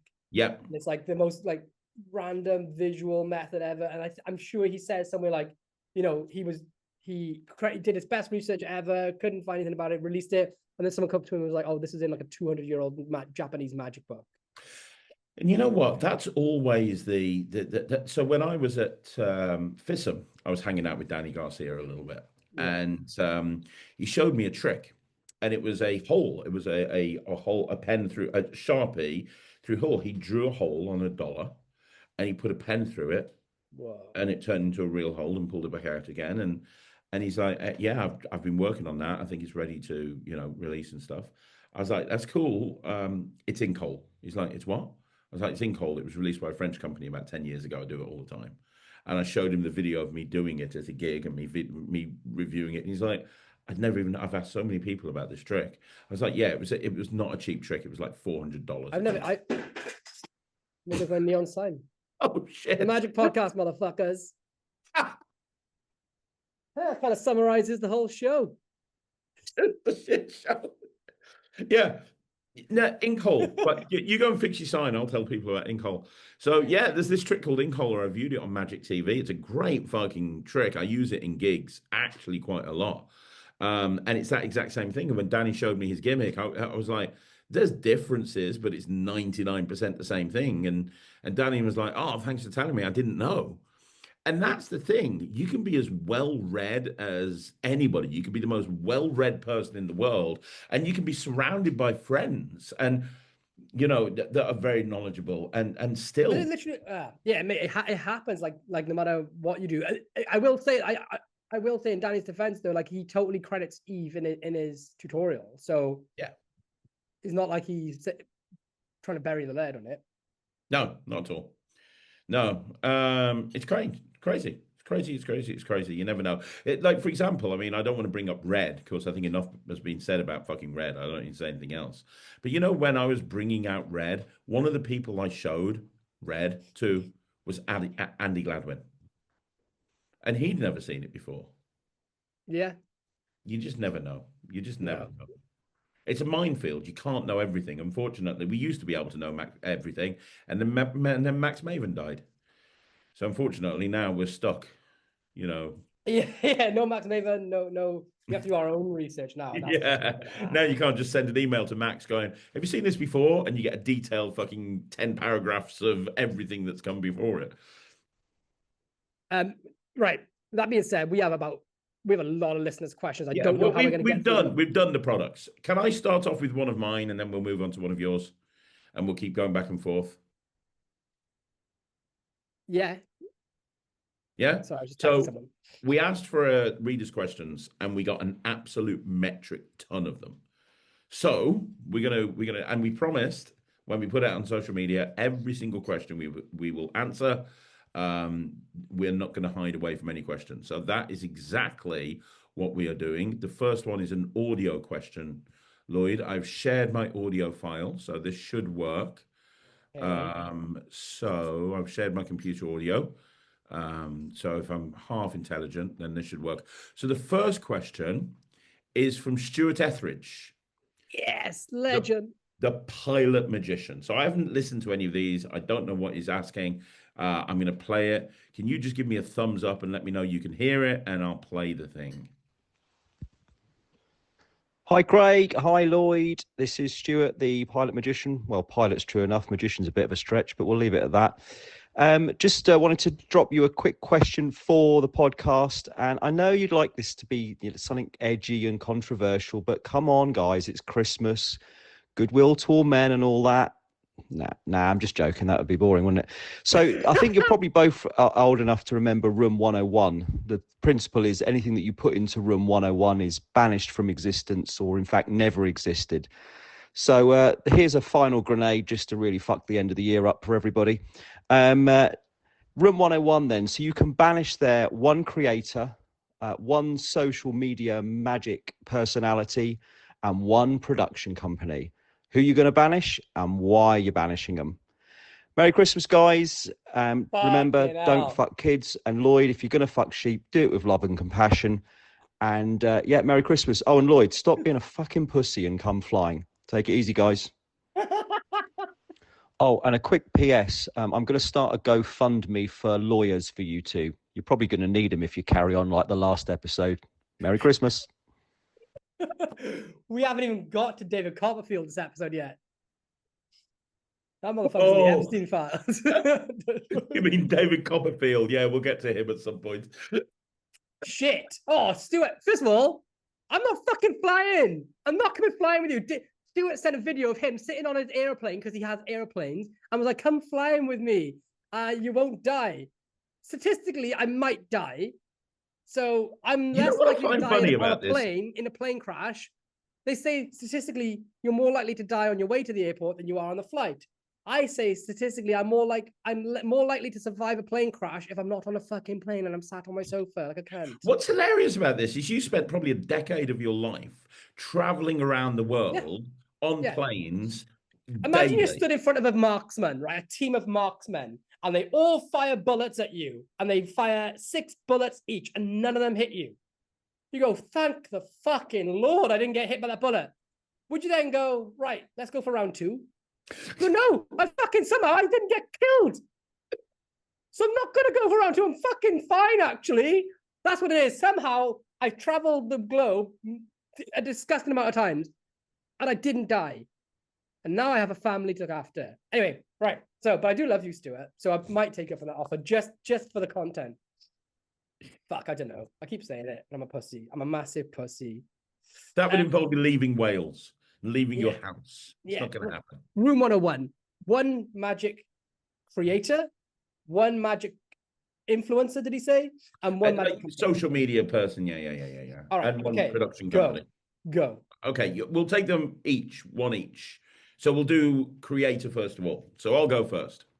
And I don't need to elaborate on this, and I'm not going to elaborate on it. And anybody who knows my history within this industry, especially in the last 6 months, will know why I'm saying this name. And at some point in the not too distant future, I will be able to elaborate on this a lot more, and I will elaborate on this a lot more. But until then, allow me to just say Yiga Masika. Which is a difficult thing to say because I think he's created a lot of good stuff over the years, and I think he's had a possible impact. Is he a creator though, or is he a producer? Well, could he be categorized as a creator? I mean, he has created. Does he buy other people's ideas and to produce them though? Do you know what I mean? There's some people who produce magic products and have production companies, and there's some people who create. Okay, I'll put him under production company then. He's my production. Let's start with production company. Okay, so you'd been off him. As a production company, he's gone, which is a shame because he's brought some good stuff out. I'm not going to deny that. But with what he's been doing the last few months, especially with Mark, with our friend Mark and everyone else who's come forward, I just... Yeah, I mean, since you've already used him and he's in the bin, mine would have to be... it would have been Sans Mind because they did more harm to the magic industry than good, but they're gone essentially. So mine would be Illusionist because it's so sad to see the dog that needs to be put down, like trying to survive. Like it had an amazing start. It had an amazing decade in the sun, but it's time to put the dog down. So that'd be mine. Yeah. Okay. Content creators. Simple. Fucking either one of them. They're both as bad as each other. Just pick Rick Lax or Justin Flom. Fuck them. Fuck them all the way up to fuck Phil. Fuck them. fuck them, fuck them, fuck them, fuck them. And I'm well aware that last what they're time doing I is went on the the way they podcast, expose magic, especially with their reach, is egregious. There's no artistic integrity to it. It is cash grabs. Yep. They're gone. And I'm well aware that the last time that I said something like this on social media, Rick Lax came up to me on the Penguin booth at Magic Live and said, hey, he said, he kind of Will Smith me, get my name out of your mouth. You don't want your name in my mouth, then stop fucking posting shitty videos. If you're going to be posting videos, part of my job is I do videos online where I talk about shit that's happening in the magic community. And because you are such a cunt, the problem is I have to talk about you from time to time. I then later on have to fucking have a shower because I've had your fucking name in my mouth. But I tell you what, I'll do a deal to you, Rick. I'll stop talking about you when you fuck off out of the magic community and social media and start making videos about something that's less fucking annoying, like bunny rabbits. Until then, I'm going to be carrying on talking about you. If you don't like it, fuck you. Dickhead. I also echo what Craig says. Yeah, you can't take a magic trick off the shelf, expose it to millions of people, and then get pissed off when the people who are part of that industry and work hard to create tricks like that call you out on it. You can't get pissed off at them for that and be like, hey, stop talking about me. It's like saying, it's like the schoolyard bully getting annoyed that people don't like when he walks around punching people. It's like, fuck off, man. I still remember what he did to do Mr. cunty Danger. things, be called a cunt, and you have to accept it. If you want to do cunty things, then you will be called a cunt for doing those cunty things. You can't, it's both or none. Don't do the cunty things, don't get called out for being a cunt.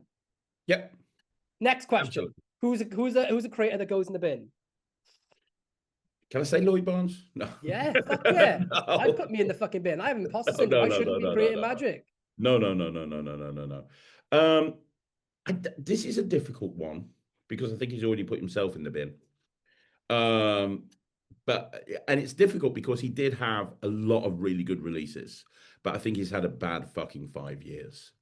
And based off 5 years, the person like Peter Eggink. See ya, Peter Eggink. It's gone.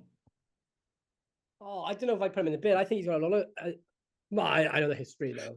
Right, here's the thing. It's subjective, right? It's subjective. Yeah. You can put anyone you want in the bin. It's room 101. Yeah, no, but what I mean is one man's trash is another man's treasure. I could make a case why any magic creator shouldn't go in the bin. I could also make a case why every magic creator should go in the bin. I could make a very good case as to why I should go in the bin.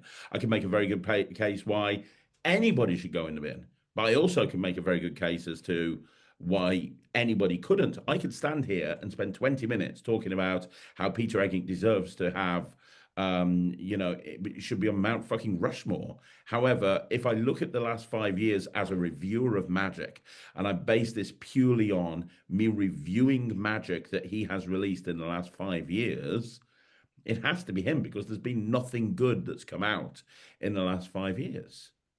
Yeah. Okay, fair. You know what? I need to change my answer to the content creators that would go in the bin because you did already put Rick Lax in the bin, and I couldn't put Sans Mind in the bin. I couldn't put someone else in the bin. So I would put not one single person, but I would put in, and this is not a dig, but I would eradicate the use of the name Magic Reviewer if they don't have the tricks performed if they haven't performed the tricks in their channel. That's what I would like them to be called unboxers. Yeah, you know what? Not so much a big hate thing because I love Magic Orthodoxy because he gives me so much information that I need on a trick, but it's not it's an unboxing more than a review. And I think if you could separate them, then it becomes there's nothing wrong with being an unboxer. I look at Unbox Therapy. Magic Orthodoxy and it's amazing because I get to see what it is and he's going to give it an overview. Yeah. People turn around to me and they say, why haven't you and Ryland, why don't you bring stuff out? And why don't you review stuff quicker? Like something's been out for 3 weeks. Why aren't you reviewing it now? Because me and Ryland learn everything that we review, absolutely everything. We perform it. We learn everything. That synaptic review wasn't out. He sent it me 3 weeks before. He said, "I really want you to review synaptic. I'd love to see a review." And I was like, "Yeah, but it's going to take me time to get my head around it and learn it and perform it, because that's the only way you can give it a complete and total honest review, by learning to the.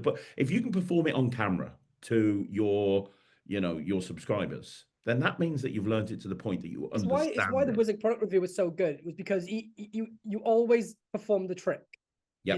In the studio. You or David Penn always perform the trick, and you have to. It just means that you have to do your due diligence to a point where you kind of, even if you don't want to like a trick, if you sit through it and learn it to the point where you can perform it from A to Z, sometimes that uncovers stuff about a trick that you don't realize is the actual between the lines juice that the trick is about. Yep. So yeah, it wouldn't be so much putting them in the bin, but a rebrand of Magic review shows where it's like, this is an unboxing, and unless they can provide video to show they've performed it, then it's not a review, a full review. I don't know. Yeah. Maybe that's a bit controversial, but I don't know. No, I agree with that 100%. I don't know about Magic creators. I'm trying to think. I used to have a whole bunch of Magic creators that I fucking hated because they were just like, everything they put out would be derivative or wouldn't be theirs, or it would be poorly thought out. But in my old age, I don't remember the ones that I really didn't like. I don't remember them. And the people that are still releasing now, I kind of think there's goodness in every idea somewhere. I really do think that. So I can't, man, I'm it's hard, isn't it? It's hard because really, really, really hard. I'm trying to think. Name some Magic creators that have pissed you off, and I'll see if any one of them should go in the bin. They shouldn't go in the bin, but I mean, it's a production company, but N2G drive me up the fucking wall. But their ideas are good. Their execution is bad. That's it. Their ideas are great. As a creator, I think you can love someone as a creator, but just hate their execution. Yeah, I agree. Oh God, man. I'm trying to look. Oh, fucking Stuart, you put me in a bind here. I actually can't think of anyone. I can't. You told me the other day that you wished Joshua J went in room 101, right? Did I? No, I'm just trying to get you in trouble just ahead of the session convention. I fucking love Joshua J. Although he does sound like Kermit the Frog, so he does sound like Kermit the Frog. Oh, by the way, I have to mention this very quickly while you're thinking of someone. I just have to mention, just so if you guys want to see the Magic, if you don't know, the Vanishing Ink team, they run 2 conventions a year, right? Both of them in January. The 9th to the 11th of January, they've got the session convention. And from the 22nd to the 24th of January, they've got Magi Fest over in Columbus, Ohio. And they've just announced for this year, for the first time ever, a special live stream bundle where you pay $100 and you can watch the session and Magi Fest from anywhere in the world. You get full live stream access of both conventions. That's fantastic. Yeah. And the names that they've got, I mean, we've talked about the session, but check out this lineup for Magi Fest. Bill Malone is the guest of honor. They've got Danny Garcia, John Dorobos, Taylor Hughes, Hells Thurn, Alex Lennon, Henry Harrius, Marcus Marone, Eric Mead, and a whole bunch more. And you're going to get access to Magi Fest and the session. You'll be able to watch the replay. $100. That's actually fucking stupid. Yeah, you can watch the replay afterwards for 7 days afterwards. You can watch on any device. You can have live chat and community interaction for other people that are watching at the same time. And you get access to vote for $100 fucking dollars, Lloyd. I have to give a shout out to the Vanishing team. Is that the fucking best deal in Magic of the last year? I think that is the best deal. I think it might be. I think it might be the best deal in all of Magic for the last year, at least. Yeah. Plus, you get to see my beautiful face. You get to see his lecture and his beautiful face. And you'll be in the comfort of your own home, so you can damn near rip your cock off as you're watching me.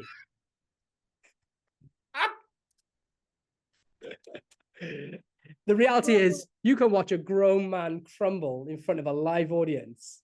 Me, baby, me. It's going to be like if you haven't bought your lecture tickets yet for the session convention, what are you playing at?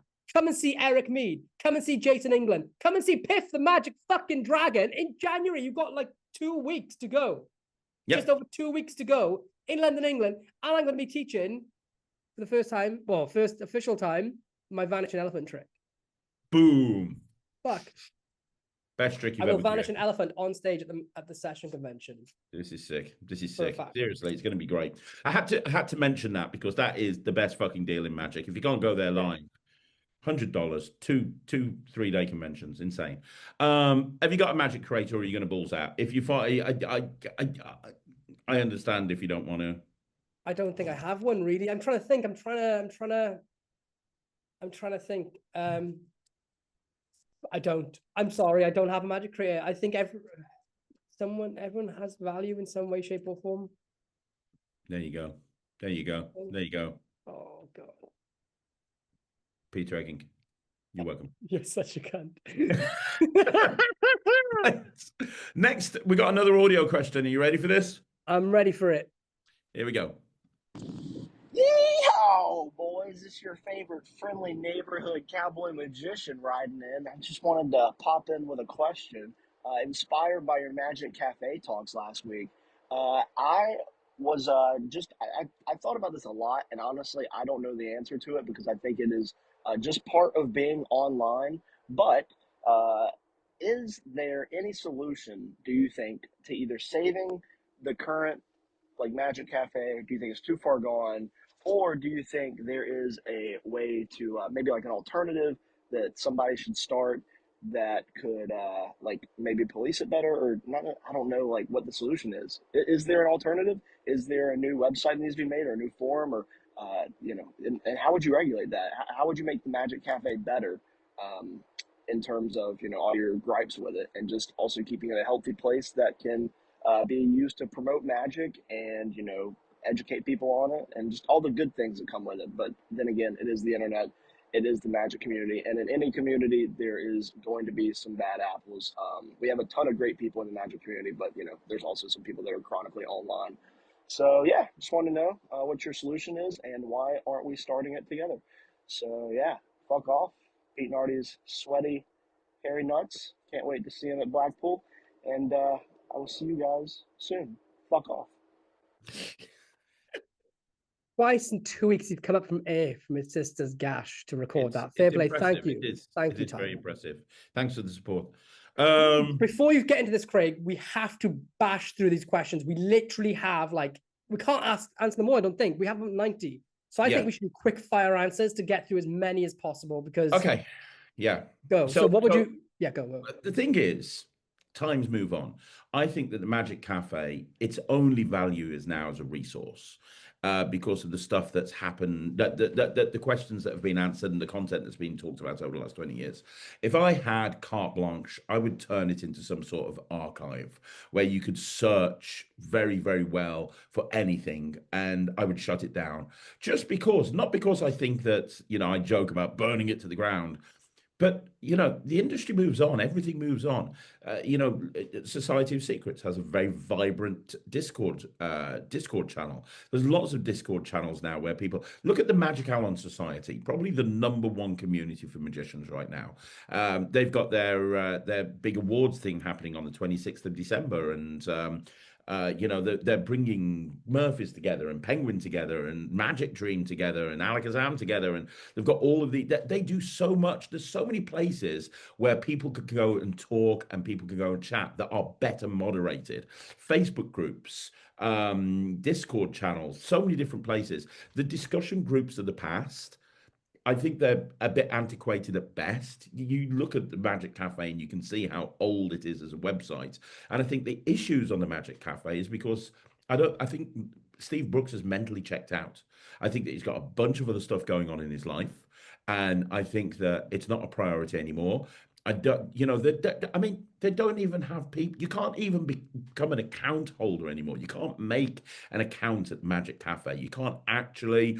If you're not a member, if you're not a user of the cafe, you can only browse it. You can't interact with it. You can't make a new account. The staff that used to be there, you look at the staffing page, it's not there anymore. Those people aren't there anymore. There's no moderation. So because there is moderation, but the problem is, I think it's a very limited team that are just delete. Well, the moderation is if you fuck kids, it's a safe haven. Yeah, exactly. They'll actively moderate anything. If you're a pedophile, then you are welcome with open arms to share your magic on there. So there's too much. It's a bad apple. There's too much to cut out of it to save it. Archive it. Find someone who can make it into an archive, preserve the stuff that's happened in the years gone by, and people will find a way. There will anybody who was obsessed with the Magic Cafe. Look at Gaz Lawrence as a perfect example. He used to be the king of the Magic Cafe because it made him feel important. Now he's got other places where he can make people. He can spew his bullshit and have people think that he's important when in reality he's not. People will find their own place to go and thrive, and it doesn't have to be the Magic Cafe. I don't think it needs saving. I think it needs putting down. My answer is need to old yell at that motherfucker. People have tried to replicate the Magic Cafe. It's never nothing's gonna ever quite capture the magic, ironically, that it had. The way to fix it would be to have mass overhaul everyone's username. Everyone must have they use their name as their username. It must be their account. That's photo ID. They can't endorse fucking kids on there. They got to stop the pedophile behavior, because if like Ted Karmalovich fucks kids and they cover it all up actively at this moment in time, they're covering it up and they're still allowing you to talk about his magic. So you can't be a pedophile safe haven. And but really, if we look at it, if you look at the numbers, the user interactions on there, it's dead. Like you have a handful of people on there. There's like 10 people on there at a time, 10 to 15 people on there at a time, versus like thousands that used to be active on there. You can't make new memberships. It's in that illusionist phase where it's the dying dog, where it could live another 5-10 years, just fucking clinging on for breath, and it'll have its diehard users. But really, yeah, that's kind of had its day in the sun. And to the old guard, it'll be relevant, and eventually it'll be the thing. Like how a lot of kids don't have Facebook anymore; they only use Instagram, whatever. It's going to be that way. It's going to take a few years before it's gone, but then it'll eventually have its. It'll either just cling on, or it'll go. I think really like the main places that people find their information now is like certain Facebook groups, like Magicians Only and stuff, to be honest with you. Things always move on. Look at the Magicians Only seems to be actually the most like active, popular place. Yeah, look at the Theory 11 forums. They used to be the place to hang out. Now, no one. They weren't as big as the Magic Cafe, but they were the place. They were a very popular place. There used to be loads of stuff. But anyway, yeah, I think the way to fix it would be to remove any people and shame them for covering up pedophiles' criminal activities. Yep. And then make it so that anyone, at the minute it's a dictatorship, right? Yeah. You can't, if you want to sign up to defend your product, you can't. And if you want to call someone out for fucking kids, you can't. That's a dictatorship. And that has no place in our industry. Next question. Right. Got another audio file here for you. You ready? Yeah. Hey guys, hope you're doing well and having a fun December. I'm currently running from one gig to another, and slowly losing my voice, so I apologize for my voice, how it sounds. This is Gwilliam Bajaya, by the way, from Malta. This is who this is. Gwilliam Bajaya from Malta. So I have 2 questions for the podcast. Question number 1, what classic of magic is still being performed today only because magicians respect it and like it, but audiences don't really care for it? And question number 2 is, what do you think is more damaging to the art of magic? Is it exposure online or mediocre and bad magicians, bad performers? Looking forward to hearing your answers. Cheers, guys, and I wish you a happy festive season. Take care. Busiest man in Malta, that man is. He's a fucking legend. Great questions. 2 questions. Do you want to take it? Do you want to take the first one first? Or do you want me to? Yeah, question 1. Well, I think you answer question 1, and then my answer to question 2, which is what's worse, a bad performer or exposure? Exposure is not doing really any harm to magic, because when someone sees magic done live and it's done well, they fucking love it, and you can see that over and over again. If that was true, the masked magician would have killed off magic, Penn and Teller would have killed off magic, but good magic will always prove true. It's bad magicians are the worst magic. There was a clip someone shared in Magicians Only this morning that said, I love this guy's talking on a podcast. He's not a magician at all. And he's like, I love magic. I'm obsessed with magic tricks. But there's this local guy. He's really cocky and he's not good at magic. And I caught him out on his tricks. And the woman was like, yeah, if you're bad at magic and cocky, that's a bad mix. So yeah, it's just be a better magician, be a better human, and already you're a better magician. Like if you're not cocky and horrible and you're just like interested in your audience, you're already over the hill. You know, you do is fucking cross-cut force and reveal the fucking playing card written on a dartboard in chalk or something, and you've got a good trick. But what's the trick that people still do because they think they should be doing it? I don't know, man. It's a tough one, right? It's really, really tough. Like it really is. Because the thing is, again, magic is subjective. So for many, many years, I used to think that card manipulation was boring. I'm like, look, if you want the fucking cards, why are you throwing them on the floor? Like, if you want a fucking card, grab a fucking card. It's like, it's just fucking wanky bollocks, isn't it? Just, I'm going to keep producing cards and look at how important I am as I produce more and more and more. But then I see some of the manipulators, and I've watched Harry Merlin Piper, who's an incredible card manipulator, perform in front of a live audience, and people lose their fucking shit over it. Ryland does card manipulation, and he does it, and people, it's like the thing that everyone's like, oh my god, it's amazing. So it's subjective. Like the other thing, like another perfect example using Ryland. I've always thought that the dancing cane was a bag of shit. It's like, how can people not see that it's a fucking stick on a piece of thread and a string that you've got around your finger? How can people not fucking see that? But I watch him doing it and getting like insane reactions from it. Like he did it at the Tower Ballroom yesterday in front of like 700-800 people and just fucking blew the roof off the building. And everyone was like, oh my God, that's amazing. So there's certain things that I look at and I go, that's kind of fucking antiquated. I don't think we should be doing that anymore. But then I see other people doing it and I'm like, well, obviously I'm wrong, because I think any trick, if it's done the right way in front of the right audience, I think it can get a really good reaction. You know what? No, I'm going to throw one in the bit. Right, got it. As much as I love the creator who created this trick, I would say French kiss, because it's fucking creepy as fuck. I think that too many magicians use it as a way to sleaze on the opposite sex at gigs. It's like, you know, and don't do the kiss handle, innit? Just do it like as a fist bump. If you do it as a transposition or a fist bump, or you know, I used to see Jasper Cherry, who was on America. You remember Jasper Cherry? Jasper Cherry, I've seen his show several times. He does it in the show, and he's got this beautiful way of doing it. Whereas he's at one end of the, he goes into the audience, and he's got somebody up on stage, and that's great. But the actual like, oh, we're going to kiss right now. So fuck off, come on, we've moved past that. But the question was, does it get good reactions? Tricks that magicians do that they think they should be doing, but they like it more than the audience. So what's a trick that I've got one, and it's more of a general overall thing, but I think it's three fly. Do not diss three fly in front of me. I know, because I think if you could do magic, you would. Everyone only cares about the last coin, and I think it's always. I think people. I think it's So it's such a controversial one. I know I don't mean to be, but I think the first two phases are like, you watch audiences and they go, oh, they're not very, they're interested. I've seen you perform it. I've seen millions of other magicians, hundreds live at two audiences. Those first two phases are always like, oh, okay. Because he traveled it slow. Whoa.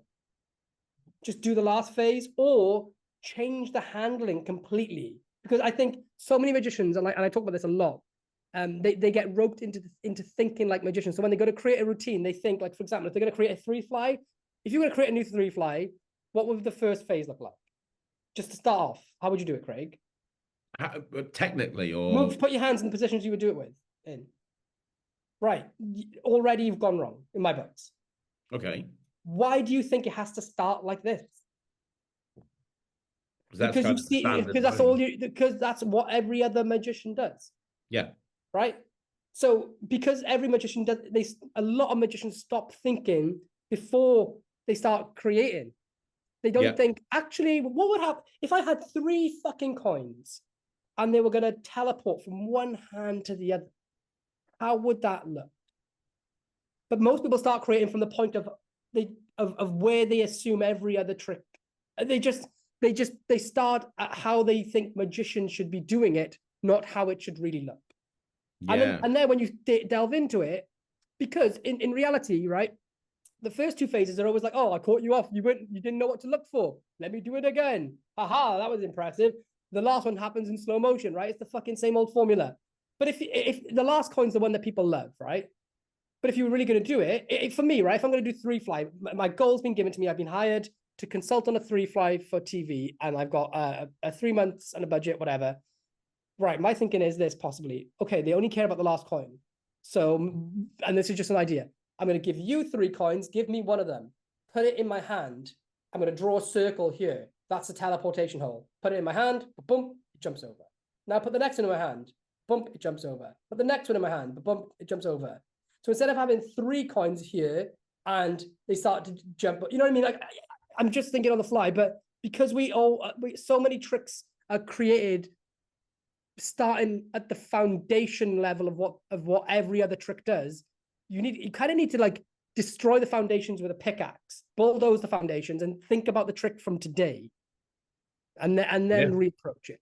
So that's my answer. Next question. That's a fucking great answer. That's great. Okay. We have Sarah's 2 audio questions from Daniel Rothschild. I sent them over to you. Okay, yeah, I'm going to get onto those now. Here we go. Next audio question from Daniel Rothschild. What's up, boys? It's been a long time since I have recorded one of those messages. Nice having the last month filled with magic podcast. 3 hours last week. That was amazing. I have a question. I buy way too much stuff, and now that I think about it, maybe you're the 2 ends of the spectrum, since Craig buys everything and Lloyd buys nothing because he makes all of this shit up. What is your suggestion, recommendation on how to buy less, or how to sort through all the stuff I bought and still haven't got to? Because it feels like every day is the new stuff you have to get. Like, we just had Black Friday and there's some new product that looks good, but I'm not really a performing magician, maybe not yet. And I perform for my friends and colleagues, but and as Lloyd knows, I'm working on something. And this is my main objective in those days, like developing the thing I'm working on. So how do I stop buying more stuff, or reducing it? Maybe 0 is not really a goal. Maybe it's okay that I buy more stuff, but like less. Thank you, and as always, don't fuck kids. Love you. Bye. Perfect. I love it. Don't fuck kids is the tagline to the podcast. It's beautiful. It's what it needs to be. Not that we need to be reminded, but some magicians do. Cafe. Sorry. Yeah. So it's a great question. How do you like it? It's a thing that I hear an awful lot. If you're a magician, you buy all the latest shit. It's like this compulsive thing. You see something and you're like, oh my God, I'm going to buy that. I need that in my life. I've got to buy that. And he is right. You're at the one end of the spectrum. But one of the reasons is you work at Murphy's, you see everything. You know, you may not be given them. Okay, but you see a lot of stuff, don't you? You see a lot of stuff. Yeah. You see a lot of stuff months and years sometimes before anybody else will even know that it exists. What do people do if they keep buying? There's a simple answer for me, which is I always think about, like, what do I actually want to perform? Like, what is the kind of trick that I want to do? You know, like, I think some people get caught up in buying stuff because everyone's buying it. But I think, actually, am I actually going to do that? If I'm not going to do it, and it's not the type of trick that I like, I know it sounds like sometimes it sounds simple to say it out loud, but it's you know, sometimes you need to just like sort of cognitively acknowledge something. But do I actually want to do that trick? And do I think my audiences would like me doing that trick? Yeah. Tom, you know, Tom Crosby, the performing nerd. He actually said something to me, which is kind of very similar to what you just said. He said, my character is that of a performing nerd. Because of that, everything I do has to fit within that character. He's like, it's so easy for me to walk around Blackpool and not buy 99% of stuff. Even though I like it and I can appreciate it, I know I'm never going to do it because it doesn't fit within my character.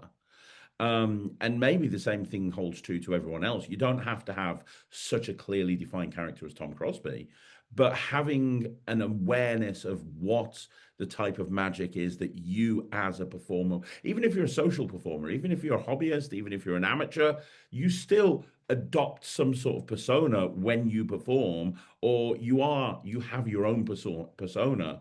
Think about the type of magic that you would do and you wouldn't do, and that's going to save you a lot of money, because you're going to end up not buying the stuff that you want. Because the problem is, a lot of people buy stuff just because they want to know the method. They want to be a secret seeker. Yeah. And there's nothing wrong with that. There's nothing wrong with that at all. I've done that. Dear Lord, I've done that. Oh, but same. yeah, but like, try to, in terms of like, you've got loads of maybe stuff. Write down who you are as a performer and what you're a performer. If you were if you were to see a carbon copy of yourself on a TV show, and then write down the type of trick you'd expect your performer to perform.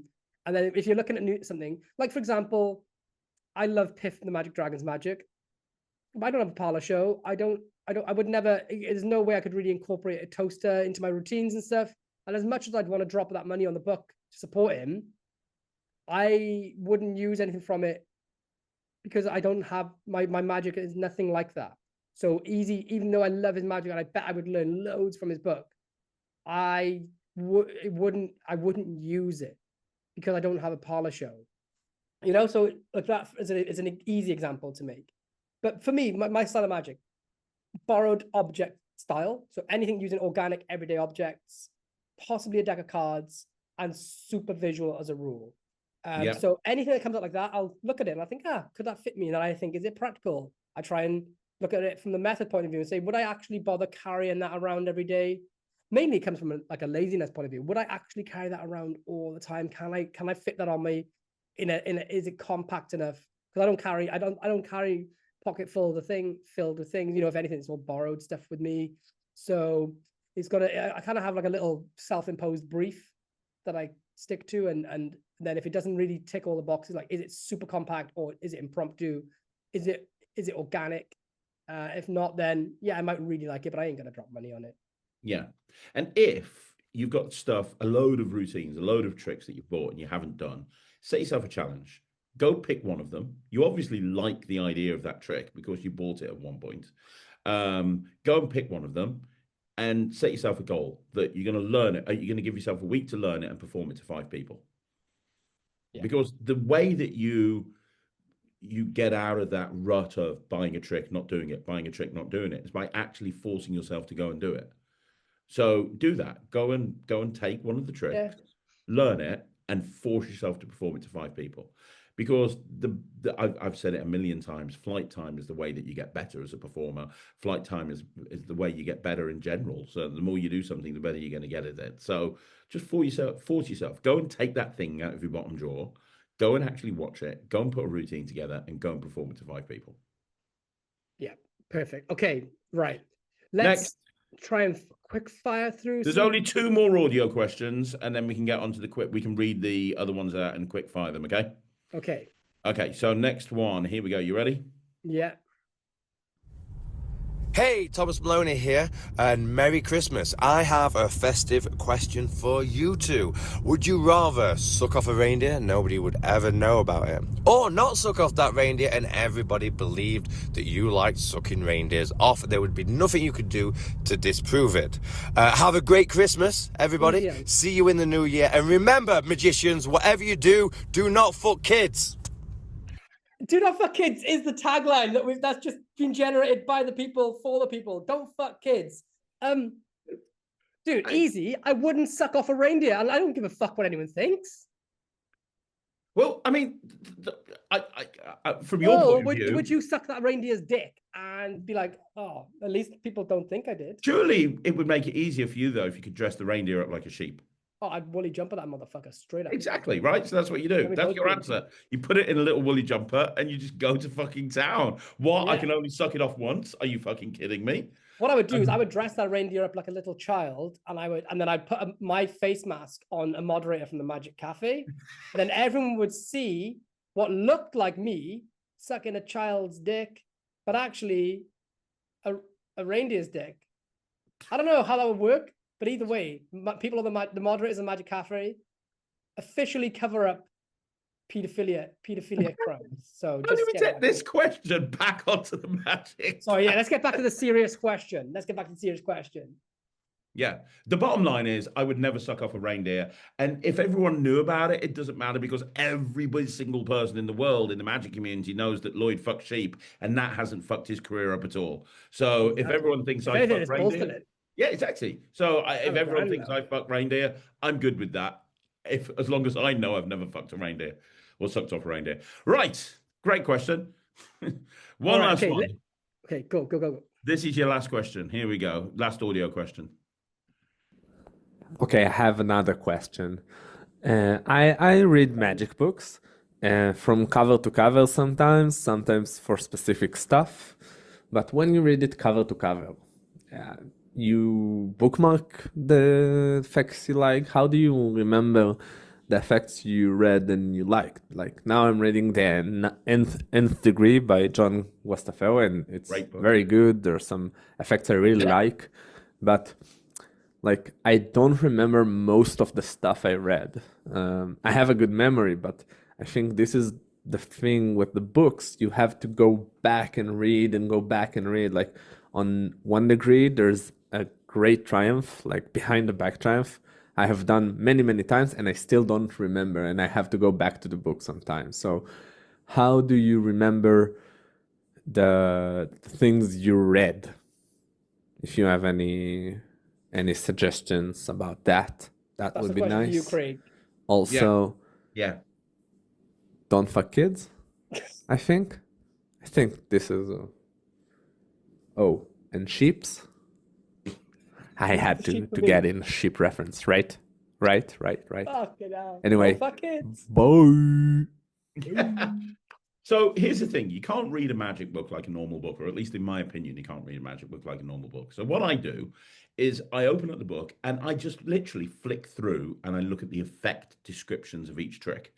And I look at them, and if something like appeals to me, if I look at an effect and I go, you know what, that sounds cool, I'm going to mark that. I'm going to make a note of what that page number is. And so what I've done is I've gone through, and out of that whole book, I'm only going to be focusing on the ones that appeal to me. Now, later on, at some point down the line, I can read the whole book. But life is short. There's no point in learning a trick that just doesn't appeal to you based on an effect. But then I go through those tricks that I've looked at and I go, oh, the effect's pretty good. I then go look at I skim the method, but I look a lot at the setup, because especially with close-up, I haven't got time to dick about with shit. So if it's like a Lloyd Barnes special, if it's like I'm going to need like 5 hours gimmicking cards and I'm going to need latex and flaps and fuck all, I'm just never going to do that. I'm never going to have that paper gray moment. Fuck that shit. Nope, that's gone. And so now I'm just focusing on the tricks. Now, I'm fully aware that that's probably going to dismiss stuff that, maybe the best trick in the world, and I'm not doing it. But for me, reading a book, especially a magic book, is all about enjoyment and enjoying it and, trying to get something out of it that might fit me and fit my repertoire. And I'm just going to drive myself insane if I try and read the whole book cover to cover. As I say, later on, I can read the bits that I skipped over, but I want to just focus on the stuff that I think would work for me and work for me as a performer. That's the first thing. The second thing is actually go and perform it. When you don't try and learn, let's say it's a book and it's 10 tricks and you love all 10 tricks. Don't try and learn and perform all 10 of those tricks like in one sitting. You're just going to confuse yourself. You're never going to be able to do it. You're just going to be kind of like mixing the tricks up, forgetting phases. The way to get it into your memory, at least for me, is to read the trick, go through it a few times, take a step away, come back, try and do it without reading the book, and then go and perform it. My method is go and perform it to as many people as I can. Perform it to camera, have a look back, see what it looks like. I'll then go and perform it to Ryland. I'll perform it to Thea. I'll go into my office. I'll perform it to my friends in the office. I'll go and perform it to Sarah. I'll perform it to my dog. I'll perform it to as many people as I can. And if it's one that I really like, that I'm vibing with, that I'm thinking, yeah, this is really fucking cool, then I'll go out and I'll gig it. But take the tricks one at a time. Don't try and, just because you bought this book, don't try and, like Sarah's just bought me for Christmas the Conover books. So I'm going to be here locked away in the middle of nowhere with the Conover books. I'm just going to be reading them, but I'm going to be picking out the stuff You're that going to butcher I Cylinder and Coins so badly on YouTube. No, I can't wait. I'm so fucking excited. Fucking excited. So yeah, so that's the advice that I would give. Like, actually go out and perform this stuff. A lot of the answers to a lot of questions like this comes from performance, because when you perform it, even if it's one-on-one to one person, that's like your daughter or your son or whatever, just the fact that you're performing it means that you have to have it in your memory. And then once you've done it a few times, brilliant, then it's there. Then you can grab another one and another one and another one. And that's tends to be how I go with this stuff. Great question. I was saying to the boys the other day, I think my memory's fading. I can't fucking remember anything in the minute. My head's been in a pickle. So I've been like creating tricks and shit, and people are reminding me like, this is something you did 6 months ago. And I literally can't remember I worked on it. So I can't answer that question. So sorry. And I'm not even kidding. That literally has been happening lately. So I'm fucked. That's hilarious. Right. Okay. Let's get into some quick fire questions. Yeah. Quick fire that shit. I promised my Patreon users that they would get priority. So I'm going to buzz through a few. Yeah. Do them. Just the long ones. Justin Scarrett says, I asked this question on the Facebook group as well, but heck, it'll do here. Hello there. I have a question for the podcast, but first a little background. I've been in magic for a long time. I'm a hobbyist. I thought about doing it professionally, but I decided not for me. Anyway, the point that not the point. I'm trans MTF. I go by Ruby. And for those who don't know, that means male to female. My social life is for the majority of it is online. And because of that, I can't show my friends much magic, but I do better in person. My question is, how would you figure out what to show people? And two important notes. I can't do stuff that involves them turning on the camera, as not everyone is comfortable showing their face. And some of them, including me, is part of an improv group in this game called VR Chat, which is a VR-based game. I want to say that because I know improv and magic is similar in some aspects, I thought that might help come up with some ideas. So what tricks would you show online where you can't use the camera? First thing that comes to my mind is Wiki Test by Mark Kirstein, because all of that can be done audibly. And then the result is an impossible reveal, because there's no way that they can know what you should be able to know what word they're thinking of. So the first thing that comes to mind is Wiki Test. Also, what's that trick that Penguin brought out a little while ago? By Judah Gabriel, he's in your Judah Gabriel. Oh yeah. Yeah, that really good thing, because they go on their phone anywhere in the world, and Sean Dunn did it to me over the phone. Well, that's when I first saw it. Sean Dunn did it to me over the phone. He's like, "Have you got your phone in front of you?" I was like, "Yeah." He's like, "Go to this website, do this, and that just blew me away. I thought that was amazing. And I can't remember. You could do Not ESP by Jake Keane, because you could show your camera. I don't think that was one of the things. You could show your camera. Pete Turner's star sign reveal from Isabella Starr. His progressive anagram is one of the strongest things I do. Can I just say, it's Screen Test by Jediah Gabriel. Gabriel. Yeah, you pay $20 and you get an annual membership. It's a subscription thing, so you pay $20 a year, and it's really fucking good. How about Realist by the guys Greg Rostami? Because that's effectively like digital force bag, but you go on their phone. They go on their phone and do it, don't they? Oh, Inertia Pro by Mark Kirstein. You could have someone go to any website, scroll anywhere, think of something on that website, scroll back to the top. And Zeno, is that the same thing? No, Zeno Pro as well, I think. Yeah. So basically, go to Mark Kirstein is what I'm saying. Do mentalism and Kirstein, and then some improv stuff like Turner's progressive anagram, one ahead principle with just billets. is fucking brilliant. Joel Dickinson has a really nice propless mentalism thing with a die. If you go on the, have you ever seen it? Where he's like, Yes, yeah. somebody he did it to me over the phone as well. Where you give somebody you tell somebody to hold an invisible die, think of the material it's made of, and you put it behind their back, and then bring the hand out, and it's all done completely properly. And he'll tell you what number you rolled, what hand the die is in, and what material the die is made out of, and it's fucking incredible. Also, two other things. You could send somebody a deck of cards that's in stack in the post. There's a lot of work on that.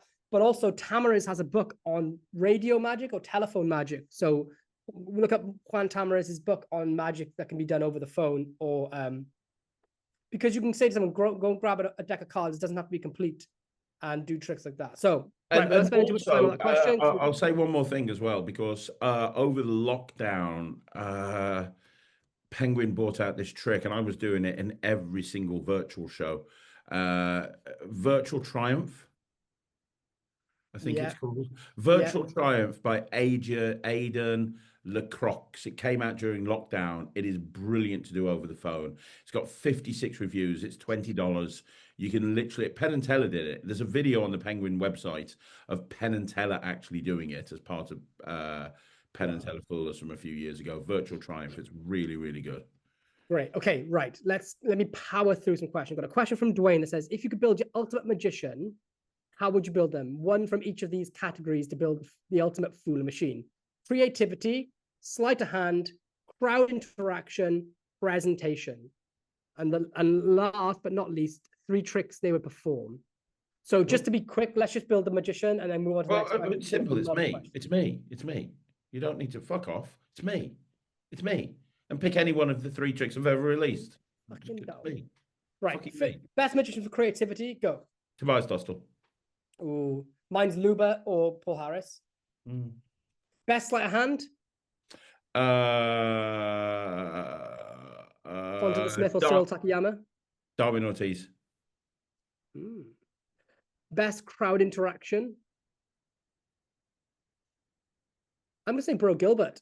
His way of handling a crowd is beautiful. The way, not crowd so much, but just his way of approaching people is just so normal. Lucy Darling. Yeah, great answer. I watched the videos the other day. Best presentation. So I'm guessing like way to take tricks and present them as your own. I like Nate Stanforth. Eugene Berger. Oh, fuck, you win. Now, what a great question from Dwayne there, my Patreon. That's a great question. And didn't he say what 3 tricks or something? Wasn't there a follow-up? Yeah, but we got to get. We literally have about 90 questions. Let's just try and power through some. I did give priority to some people in my Patreon. So yeah, sure, go for it. I have a box. Richard Groom says I have a box of tricks where the online video instructions no longer exist. Should online instructions always be downloadable, or is it okay for them to be streaming only? No, they should be downloadable. It's fucking ridiculous. I bought a $400 trick the other day. I won't say who because I'm going back and forth trying to get the tutorial, but it was put on YouTube, and the YouTube video got made private, which happens sometimes. YouTube would just systematically, occasionally, make unlisted videos that have been made that have been unlisted for a long time private, and they won't tell you. It just happens. And there's a lot of production companies and one-man band creators that will just make an unlisted YouTube video, and you know, it's bullshit because now it's private. I can't watch the fucking tutorial to a $400 trick. It's just bullshit. Everything should be downloadable. You should give people the option of downloading any tutorials, because without it, they're effectively useless. Great. I fully agree. Lasse Erickson asks, I want to learn the truffle shuffle like you did. Lloyd, Merry Christmas to you and Craig. You are my heroes. Thanks, dude. I learned it from, well, the truffle shuffle is by Derek Delgadio, and he taught it on a Dan and Dave download. And I think you can buy that from Vanishing Ink, possibly. So go there. I learned the truffle shuffle from Tom Crosby, and he put out a DVD years ago with World Magic Shop that you can still get from Tom directly as a download, I believe, called Recall. And it was all of his work on the memorized deck using his shadow stack, which is an amazing stack if you do Mem Deck Magic. And he taught on there the truffle shuffle, and that's where I learned it. Cool. Well, I learned it from the creator of it on so either. I think Tom got permission, so I'm not. Yeah. No, I'm just saying I just got it like from Delgadio, but you're probably better off getting Tom's thing because you'll get so much more extra stuff. Kevin, our friend Kevin from Chicago. who we met from the Chicago Magic Lounge. Ah, Kevin, my boy. Love Kevin. It says, when can I expect to see a live podcast from a remote location? Chicago would be a great place to have the inaugural Magic podcast on the road. Just saying. Or can we get a live stream of the Magic get-together you have before Blackpool? Fucking great question. Fucking great question. Can we live stream the podcast lectures? I suppose we could. I mean, there's no reason why we couldn't. I mean, it wouldn't be too difficult to film it and then upload it. Yeah, what happens in Blackpool stays in Blackpool. It would have to have some sort of, I think it'd have to have some sort of a paywall because of people. We couldn't just stream it on YouTube, I don't think, if it's lectures. No, I don't think. But then we could just use the money to like make a Magic podcast deck of cards for people or something. I don't know. Yeah. Great fucking question. And I'd love to take this on the road, but yeah. We've got big goals with the Magic podcast, so watch this space. Staten Draven asks, what do you consider a balanced breakfast? Well, I've been on a health kick recently, so I'm having. You look fucking terrible. I've worked a fucking month solid with no sleep, but I have been on a fucking health kick. And I look ruggedly handsome at the moment. Thank you very much. I've been stripping down and sexing up and all that stuff. You look like Bill Malone's ball sack with a pair of fucking spectacles on it. Pineapple. That's what I've been eating a lot of. Pineapple. Somebody wants a blowjob. I 2 coffees. I don't have breakfast. Matthew Nesbitt asks, do you find goal setting helpful? If so, what are your goals for 2026 as Magic creators, performers, and outside of Magic? Fuck, that's a good question. It's a great question. You go first. I can only set goals. I don't operate without goals. Yeah. I've learned that the hard way. So I set lofty goals and I try and achieve them. I've achieved almost all of my life goals. I actually did that last year. I was in a really weird place in my life because I didn't have any goals. So I was kind of lackluster. But for next year, it is lecture more, maybe do a gig. I've never done a paid gig. Not paid, I'll just do a gig for free. I don't give a fuck about the money. And outside of Magic is just officially clear off the mortgage. I've got everything else. In a horrible sense, like my life is fucking, I'm very fortunate that at my age, I've done everything I want and that's it. Maybe I should set more goals, but yeah, that's pretty much mine. The one thing I will tell, because I spend a lot of time talking about goal setting, and the one thing that I will say, and this is really important, is when you're setting your goals, they should be aspirational. And I kind of use this analogy. Imagine if you're standing on a garage roof and in your back garden, you've got a tree and your goal is to jump into the tree and hold on. And there's 2 branches, an upper branch and a lower branch. If you jump off the garage roof and you aim for the bottom branch, you might hit it, but you might not. And if you miss it, you're going to fall on your ass and, end up on the floor. But if you put all of your energy and all of your time and effort into reaching the top branch, even if you don't hit it, you're going to easily grab that bottom branch because you've aimed higher. And the same thing is with your goals. Don't make weak-ass goals. Make your goals as big and aspirational as possible, because that's going to push you further, which eventually will ultimately help you, succeed more than you ever thought you were going to. In terms of my goals, I've got big goals for this podcast, for Magic TV, for my company. We've had a record year for my 2 companies, which is amazing. And we're looking to double that next year. I would love to do more lectures abroad. I would love to do more convention appearances abroad. And I want to carry on bringing out Magic and, just having fun with it. I'm enjoying where I am right now. I'd like to go a whole year without any controversy. Next question. Also, Matt Nesbitt asks, is the cowboy magician in the Southwest? I am, so I'll put an ad in the newspaper. Magician looking for a guy with a Southern accent that's good with his hands. If you add likes to fuck his sister on a regular basis, you shall find that boy. David asks, boys are back on the airwaves. New year coming up, so that brings new challenge and goals. So what's both your Magic goals next year and health goals next year? Got to keep healthy body in mind. Love, Scottish Dave. Wow, shit. Well, we just kind of answered that. More lectures. Although the health goals, I am aiming to, I'll be completely fucking transparent and honest with you guys. lockdown fucked me up big time because I was running and still am a big entertainment company that relied on having hundreds of gigs booked in every single week. And then all of a sudden, out of the blue, that was all taken away from us. So we had no income and we pivoted to virtuals. But as a result of pivoting to virtuals, I had to work harder than ever before. So lockdown for me, while a lot of people were having fun, I was working my absolute arse off, and I put a lot of weight on. I was overweight when I was sort of 18 to 25. Then I lost a lot of weight, and I kept it off. But then during lockdown, I put a lot of it back on again. And I just, for a variety of different reasons, and I'll be honest with you, what the reasons were. Like COVID fucked us up big time, and it took a long time to deal with that from a company point of view. It took a long time to deal with the shit that came as a result of COVID, both financially and everything else. And something had to give, and what had to give basically is my health. Really, cholesterol levels. Yeah. So I've got some big health goals for next year. I feel like this is the first year that I can actually focus on me as opposed to focusing on the business. And I plan on fixing it. So there you go. Great. Okay. This question's off Facebook from Brandon Ellis, and I think it's really good.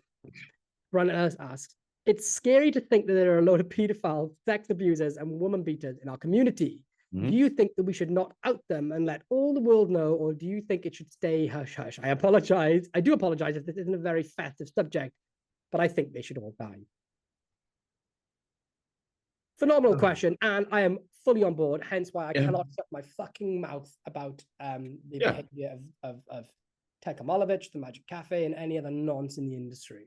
And it's let's be honest, you may love him, you may hate him, but the Jerks is doing a fantastic fucking job at this. Yeah, highlighting the nonsense. And I think there should be a YouTube channel dedicated to it. Well, I think that Brandon might be putting one together. I think so too. Yeah. He reached out to me. Sorry. He reached out to me. Sorry, I'm trying to stop this thing from you. Okay. He said he's doing a profile on you. He's not gonna fucking find much, but tell him to bring it the fuck on. I don't know. If you didn't have kids that looked identical to you, I would actually question whether your penis even worked, Craig. To be honest with you, I'm just too busy fucking working to fuck anything else. I'm just just ask Sarah. I'm just too fucking busy. But I'm sure you can find some dirt on me. Just ask a certain reviewer on the internet somewhere. Even if it's made up. I did see a question that was kind of relevant to this somewhere. It was about Copperfield. It was about what? So C. White asks, what's your opinion of Copperfield in the Epstein file? Well, I mean, look, here's the thing. They redacted a lot of information, and photos can be taken out of context. Having said that, that photo is kind of damning. The one that's doing the rounds. Right. Look, I am the biggest fucking person against pedophilia on this podcast. I know you are. What? Fuck off. It's a picture of him hugging, him wearing a dressing gown, hugging Ghislaine Maxwell. Yeah. That's not a picture of him fucking kids. No. It's him. And I'm sorry, but until there's any evidence of him doing that, I'm not gonna be the guy that goes around lying about shit that's important. Yeah, no, I completely agree with you. I completely 100% agree. There's also a picture of Blaine, because it was on Reddit, the picture of Blaine with Epstein. And the top comments were like, I'm sorry, but that's just a picture of him there. And they were defending him. Yeah. So as much as it wouldn't be nice. You don't want to destroy a complete career based purely off a photo that can be taken out of context. I all of us have been to Blackpool. There will be pictures of us in the crowd at Blackpool. A lot of people in Blackpool are criminals, right? Because just statistically, there'll be people who are probably in that crowd who are pedophiles, woman beaters, the worst parts of humanity. I know for a fact there are thieves in Blackpool. Remember that video of Ali Nawara stealing from the prop dog stand? we will be in photos somewhere in the group, in the crowd there. Does that mean we committed theft or robbery or any of the other crimes? No. So although he is associating with those people, right? Did he do those crimes? I don't see any evidence of that. No. Like, there's literally no evidence of him doing anything. But I have a feeling that the whole Epstein thing, this is not the end. No. We're going to find out the truth at one way or another at some point, sooner rather than later. Maybe not in our lifetime, though. If anyone that's guilty of those crimes and its evidence is brought to light, I will be spending a long time ranting about them and dragging them through the dirt on this podcast. Mm-hmm. But if they didn't do it and there's no evidence to say they did, then I'm also not going to pretend like they did either. No. There's nothing more damaging than someone accusing someone of something they've never done. Like there's a certain magic reviewer that goes after you for something that you've never even been close to of doing. And all it does is make them look like the nonce. Yep. Yep. So no, I see him associating with people who are terrible people. Yep. However, there's nothing to say that he did it himself. No, not at all. We will see, though. Time will tell. Time will tell. Time always tells. Yeah. Yeah. So, but that's a good question. I think there's a lot of discussion about that. And I think a lot of people are so excited to even, some people are looking to like drag some people down. You know, there's some people out there that just love seeing someone eat shit, especially when they're super successful. I ain't that guy. There's nothing to say that he did it other than being around the same people. Yeah. So I'm not going to try and drag him. Yeah. Yeah. Although I do think that Copperfield's going to retire. I think that he doesn't need this shit anymore. The one thing I hear about Copperfield from anyone that I've seen see the show and is not worried about being called out for it, they all say that he's phoning it in. Yeah, no, I went and saw his show. He's fucking phoning it in. It's just, he's going through the motions. He's the equivalent of that close-up guy that's been doing the same tricks for the same 10 years, and just, you can see that they're mentally checked out when they're performing. It's not the Copperfield that we knew years ago. It's really not. I've never seen his show, and I really wish I could. You'd be disappointed. You really would. Maybe. I haven't seen it, though. But again, I don't want to trash him because I haven't seen it with my own eyes. Yeah. All right, let's try and do. Okay, this is a good question from the Slyco, our friend, the Slyco. Kaylee's like, "Are you finished?" I'm like, "No, it's an extra long Christmas special. Go and hang out with yourself." And I'm going to put to recording mode on focus. Slyco asks on Instagram, "Will there be more stock of the atomic deck after the golden ticket is found, or a V2?" Stay tuned. Mm-hmm. We are gonna fuck people's minds. Mm-hmm. Yes, we are. Yes, we are. It's not the end of the atomic deck. In fact, at first there was the atomic bomb. Mm-hmm. And next there was mutually assured destruction. I don't know where I was going with that. Yeah. Someone, Steve Animal Pack asks how to get your mojo back to practice and what to practice as a beginner. Can I take this one? Would that be okay? Yeah, absolutely. I'm going to get a drink from my So here's what you want to do, right? Most people lose their mojo when it comes to magic because they don't feel like they're progressing. They're going through the motions. Buy trick, read trick, play with gimmick, put in draw, repeat, repeat, repeat, eat, sleep, practice, repeat, right? And that's what happens. Look, here's the thing.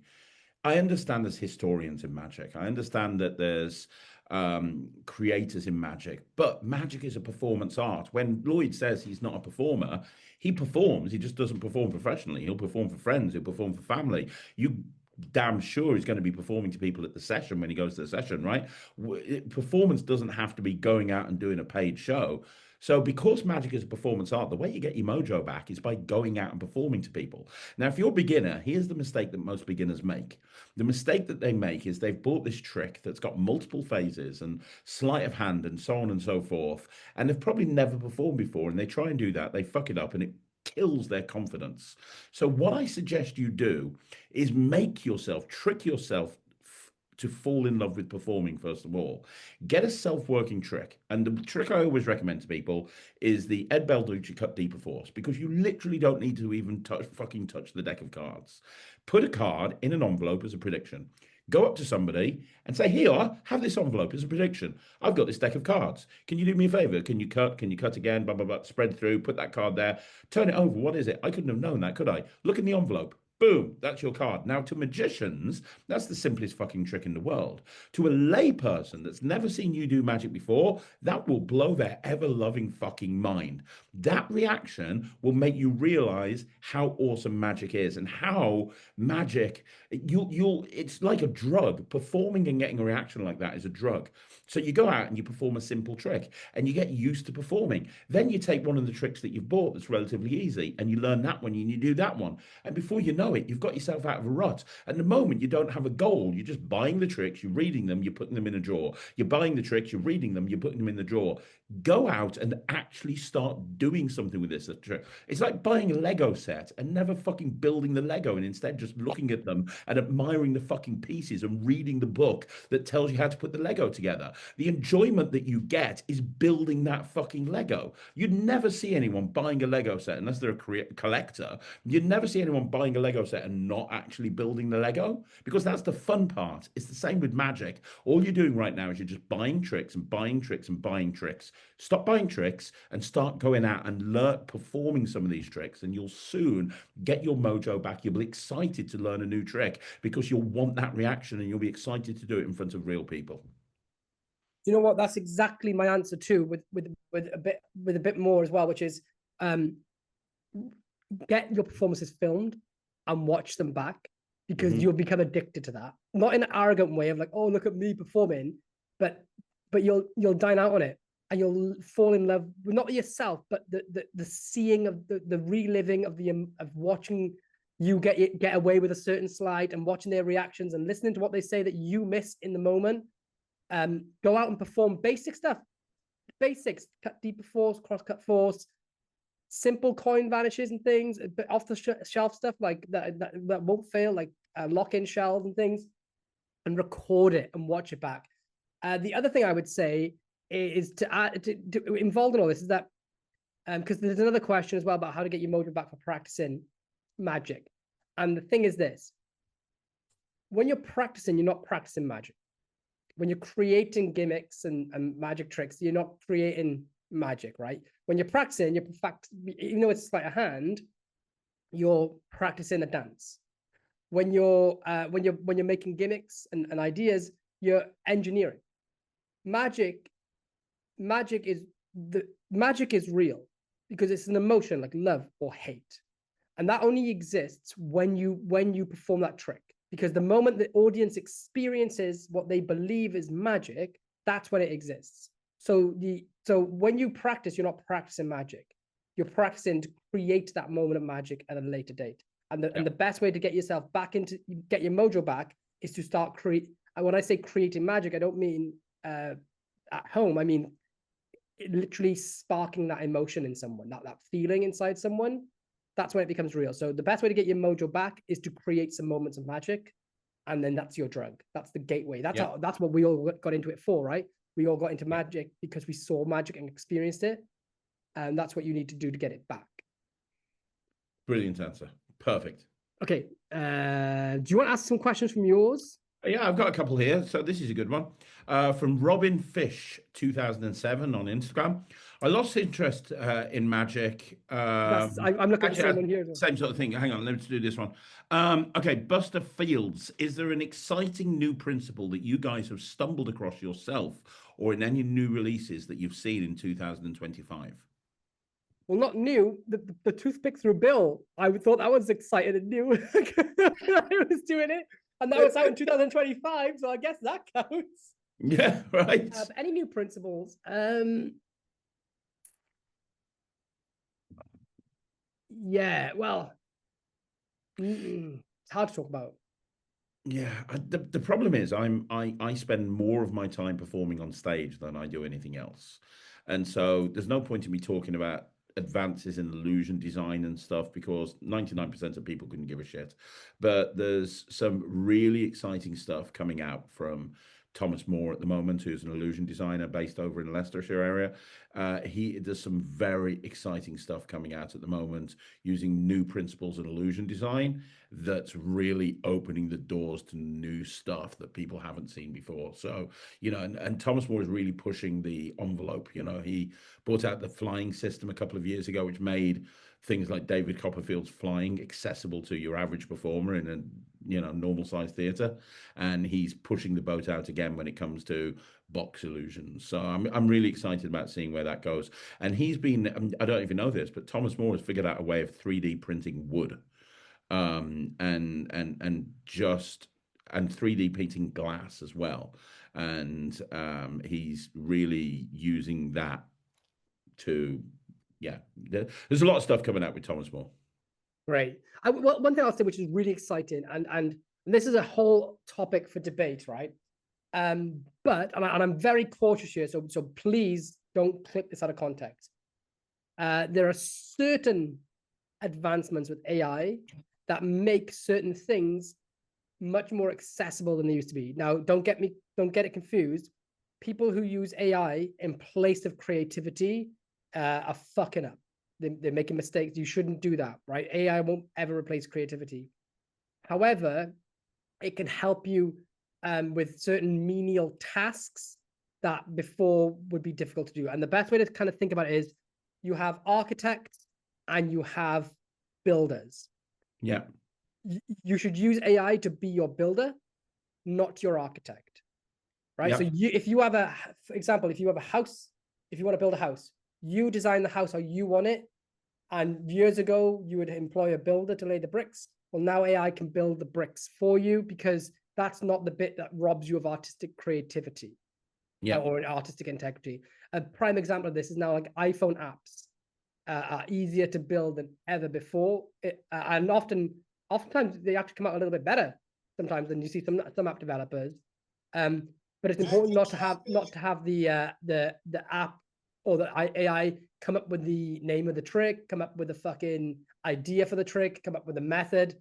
But if you've got like an idea for something, and normally you'd have to go and try and find a developer or learn how to develop it yourself, now you can literally have that built for you. So, and also you can use it to help you render 3D models and stuff too. If you want to make like 3D printed gimmicks, you can have it render that stuff for you, which would normally take like potentially weeks and months. It can be done in minutes now, which is only going to help improve. Obviously, there's going to be a race to the bottom for some people. They're just going to create themselves into a pit by using AI in place of creativity. But you know, it's just a new tool, and you either get on board with it and use it in the right way, or be left in the dirt. And you can complain about that until you're blue in the face.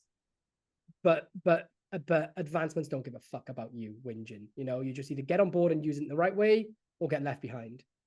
And that's it. People complained about the advent of DVDs and overtaking books. People complained about the internet. People complained about everything. And Blockbuster complained about Netflix. Just fucking get on board and find a way to use it, in the right context and to your advantage, or get left in the dirt. Yeah, I agree. Okay, another question, Craig? Yeah, sure. I have this one here. So this is one that's probably best for you to answer. This is by Jake Striner. How might a hobbyist magician store and preserve old boxes of decks of cards from turning yellow over the years? I have a number of gimmick decks, like the Mind Power deck by John Kennedy, that are starting to change color. I picked up some of the Penguin Magic plastic deck protectors, but I'd love to hear both of your takes, simple or extreme, like cryopreservation. Thanks for all your help. My office right now, like, this is a box filled with old illusionist shit that I got a bin. I've got playing card boxes everywhere. I am not the guy to ask about preserving decks. I mean, I've already thrown. I thought you would be, because I know you used to run a company that produced decks of cards. So I thought you might be. Well, I mean, on my shelf here, I'm finding it hard. Like, all these, I can't see what you can see, but these are playing cards. I don't take the cellophane off them, so I don't know if that would help. Yeah, I don't know at all. I really don't know. I don't know. I really don't know. But if I open one of those that's old, I'm assuming it'd still be in good condition with the cellophane on. Yeah, those little plastic deck protectors that Penguin have brought out are actually really good. They Yeah. so maybe those, because they're like cellophane but harder and plastic. All about decks. Next question is Arcane Magic. Is there a deck? Is there a release date for the Gaff deck? To be honest with you, it'll probably be Blackpool because we get the replacement cards in January. Just in case people haven't heard that, can you very quickly synopsisize what happened with the Gaff deck? Yeah. The Gaff deck is sitting on my shelf there, the printed version. Yeah. There are 6 Gaffs that came out wrong. In other Gaff decks by other companies, when they've had mistakes made, they said, "Oh, we've come up with some creative ideas and left them in for you to come up with your own tricks with." We're not going to use that get out. We're not going to use that excuse. What we did instead was we delayed the release, had the 6 replacements printed, and they're arriving in January. We're just going to add them into the packaging. So you get the mistake ones, which you could come up with a trick with, but also the replacements. So instead of using the cop-out that most people do, we are just owning it and sorting that out. Because of that, it was delayed by a couple of months. So does that mean we're also going to have the cards for the other really cool thing that we're doing together that nobody knows about? Yeah, I have. That's the one side of it there. Yes, they come in at the same time. Yes. Sorry, very excited. Yeah, cool. Yeah. So probably Blackpool, and we have to space some stuff out. That's great. On about releases, I may as well double these questions up. Scottish Magician asks, well, what is your favorite Christmas film? And also, where can I buy your new book? And somebody else has also asked, where can they buy my new book? We can put a link down below if you want, Lloyd, because you can get it from your website at the moment, can't you? Yeah, so Arcane Magic says, any chance your session lecture will be recorded? Yeah, you can buy it from vanishinginc.com for $100 and get full access to the session on Magi Fest. And will it be made available on the SOS? No, it won't. So yeah, there was another one about the book. Basically, go to lloyd.tv and the Docs Para book and the lecture packs are both available. So this is the book. Oh, no, it's not there. Just go on my website, look for the Docs Para book. And that will have 10 tricks. One of them is the Acme hole that the hole has, there's a card with a hole. You give it to the audience, they peel the stickers off and they keep it. It's got 6, the lottery trick in there and some other goodies too. So that's in there if you want that. Next questions. Well, they asked that you had a question there about your favorite Christmas film. As it's Christmas, what's your favorite Christmas film? I'll tell you while you're thinking. Mine is either Die Hard, Anna versus the Apocalypse, or Violent Night. Mine is The Santa Claus with Dudley Moore. Oh, that's such a classic. That's such a classic. The sound of that can of Coke that little boy makes when he drinks it outside is life. Yeah. Yeah. Yeah. Yeah. Okay, next question. Well, while you're looking for a question, here's one from Babs Lyle. Does Peter Eggink, in your opinion, take pride in his releases over the last 5 years? I'm not Peter. I wouldn't know. I mean, look, I've dissed a lot of his tricks that have come out in the last 5 years, and I don't think they have any substance. But I've said over and over again, both on this podcast and on my channel, magic's subjective. I am sure there's someone that's bought Peter Eggink's tricks that he's released over the last 5 years, and they're fucking killing with it. I'm sure that there's people that have bought his tricks that are smashing it. Just because I don't like something doesn't mean that it's going to be terrible for everybody. I just think that they're flawed for a number of different reasons. I know that Peter's brought out some incredible magic and consulted at a very high level with some very big names. So he knows what he's doing. Whether he thinks that his latest batch of releases over the last 5 years are good, or he's just decided to go for a cash grab and like bank in on his name and reputation, I don't know. I don't know. I'd like to believe that he thinks that they're good and that he's just all of a sudden got no filter. But I mean, I don't know. What do you reckon, Lloyd? You know him better than me. I don't really know him. Oh, don't you? Once he had to give me money because he produced a trick that used my method, and it was a really but a really unique method to me. I think he's good though. I like his magic. I don't really have any beef with him. Is he proud of it? I think probably not, because it's hard. It's very hard to be proud if everyone's telling you that you're making a cash grab. Like we've had some controversial releases, but it's often a minority. And then when you read the real reviews and the stuff with the Atomic Deck, you read it all over the internet now. People go in, how much they love it, and it's the best trick ever, blah, blah, blah. And then some people go in and then they don't like it. It's a mixture. Whereas, it seems to be that he's not getting that mixed response of like a lot of people loving it and some people hating it. It's kind of like universal. So I don't know. I think you're probably right. Yeah, you listen to the public, don't you? You listen to what people say. It's an interesting question, though. Yeah, we've kind of, yeah. Will you be releasing 6 anytime soon? So 6 is in my book called Docs Para, which you can get. It's the release of the Gaff Deck. What's your favorite magic apps and tech magic items from L322? Favorite magic app, Craig? My favorite magic app, Jesus. I think it's got to be the one that I've done. I know you're going to hate me for this, and you're going to slap me around the face next time you see me. But Card to Phone, I just fucking, I know the reactions it gets in the real world. I know that you like your phone apps to be more cerebral and clever, and I totally get that. And there's nothing wrong with that.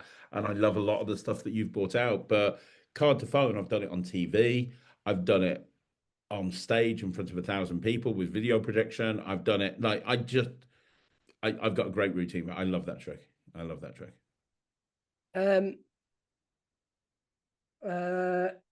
Favorite magic app, not ESP, is an EDC for me by Jake Keen. That's incredible. Yeah. And you can get that. It's super cheap as well. You can get that from any magic store or Jake's website. I think it is. Is it the Real Underground? Let me just double check. Proud card carrying member of the Real Underground. What is he? JakeKeen.com. Yeah, go to JakeKeen.com. And then it's TrueSecrets.com, because Jake Keen's his landing page. TrueSecrets.com to get, no, that's my daily carry. Sorry, just recording a pod. I love Cognito, obviously, because I made it. I'm really proud of Cypher, even though people use other magic calculator apps. Cypher was the first one. Yeah, you were the person that like set the whole trend. Me and Will Jones, yeah, were the first ones. So I'm really proud of that. I have my own new version of it, and there's some things that any versions of it that have come out since, they still, when we first released Cypher, there were ideas for Cypher to tie the routine in a impossible knot that meant you couldn't undo it as a layperson from all the extra bits like the Star Sign reveals and stuff. And before Cypher was even released, Cypher 2 was planned out in full, and then Will Jones left the company, so it never went anywhere. And then it kind of went by the wayside. I couldn't develop apps, and other people bought their own versions out and whatever. But the official version, which still I'm shocked like no one's ever done it in the way that I always thought it should have been done. Maybe it's because when you're the creator and you have this vision of what it should be, but that the proper version of it, I call it, which skims away all the extra thousands of different variations and stuff, may or may not be in the Docs Para book. Anyway, but other magic apps. So I'm trying to think what I use on a daily basis. And tech magic. I love that iArvel notepad, post-it notepad. It's very good. Phenomenal. I've been using the Peter watch recently at gigs, which is the best version of the time prediction I've ever seen. I like the Turner watch. I had so much mileage out of the Turner watch by Rory Adams. Well, yeah, you can't really use that unfortunately anymore. And the Peter watch is really, really, really very good. It really is very good. What other tech magic is there that I love? The Tech Deck by Craig Petty. Yeah, and Lux is on my keychain. I live and breathe by Lux. Incredible. That's such a great trick. I love Lux. I really do. Yeah, so those are my things. I'm trying to think, and I obviously like I have like my own apps that I'm working on in the background, but yeah, that's the stuff that I love. Not ESP is my favorite thing this year in terms of magic apps, though. It is incredible. Am I leaving anything out? I'm just racking my brain. Name some magic apps. Digital Force Bag is the one that's always on my phone. I use it for so many different things. Like Digital Force Bag is the one that I think every single magician uses these days. Digital Force Bag is incredible. Just mentioned Kieran Johnson because he sent me a trick, right? He sent me a link to a video and he says, look at this. Look at what that second deal is. It's absolutely insane. And I haven't even watched the video because I know exactly I know exactly what it is and where it can be found because I seen it about when I lived in Fairfax Crescent. So I lived there when I was 17, between the ages of 7 and 17 years old. And I remember watching it there and tracking down the method to it. Yeah, sorry. So I don't want to mess him back. I said, I'm recording a podcast, but I know it without even watching it. It was 20 years ago. I'm 27. I'm 37 now. So, or at least 20 years ago. So I moved out when I was 17 there. Sorry, tangent. All right. Okay. Yes. I just want to say as well, another app is Timeline. I think Timeline's great. Yeah, Timeline's really good too. All of Kirsten's apps are sick, but I don't use those as much as I use some of my other things. But I do love Kirsten's stuff. I love Zeno. I really love Zeno and Wikitest. Yep. Okay, next question. We got so many fucking questions, man.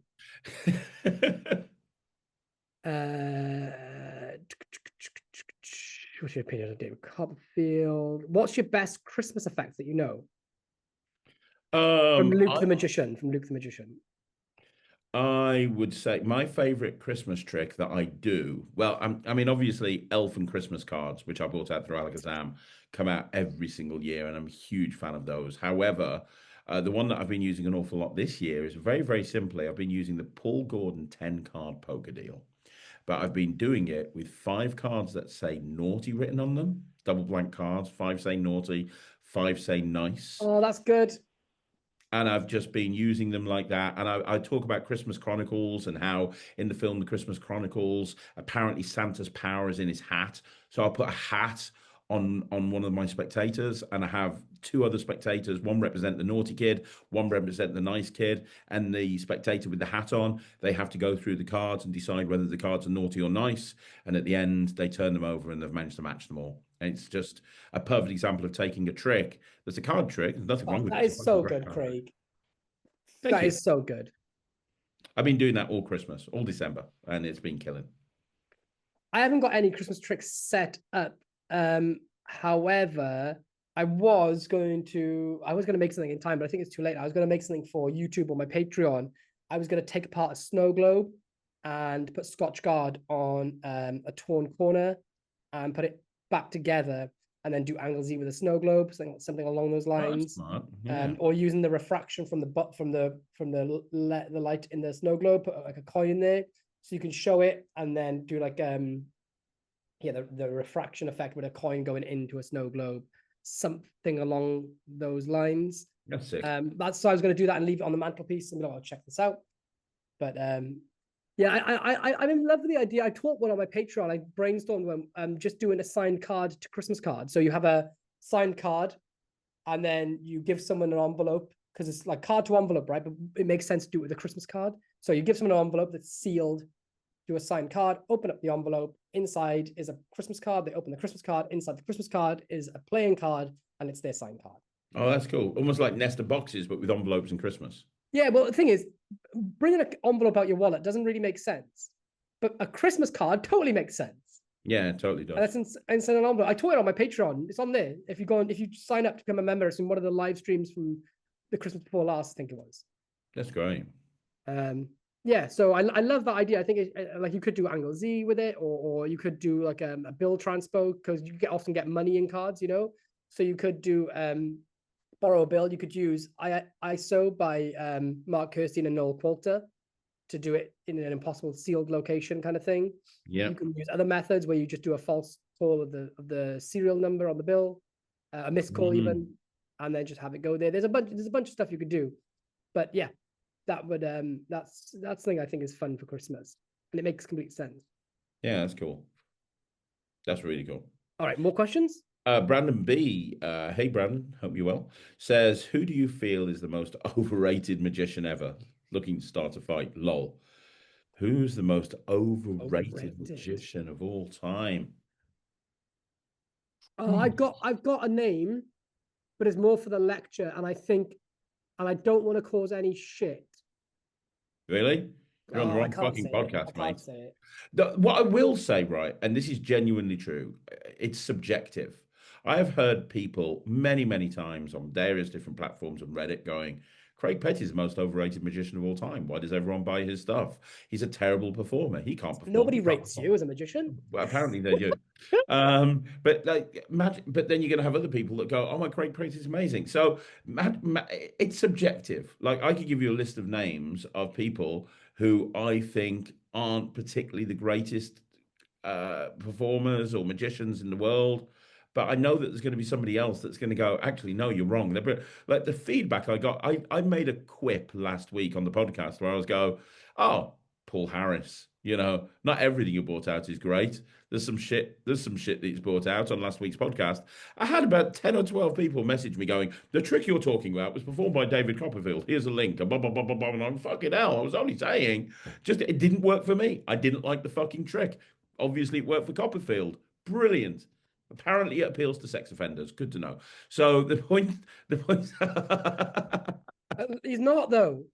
I'm not joking. Take that back. You get sued. No, not him. The one he was hugging, Glenn. Oh, yeah. Because he's performing the trick.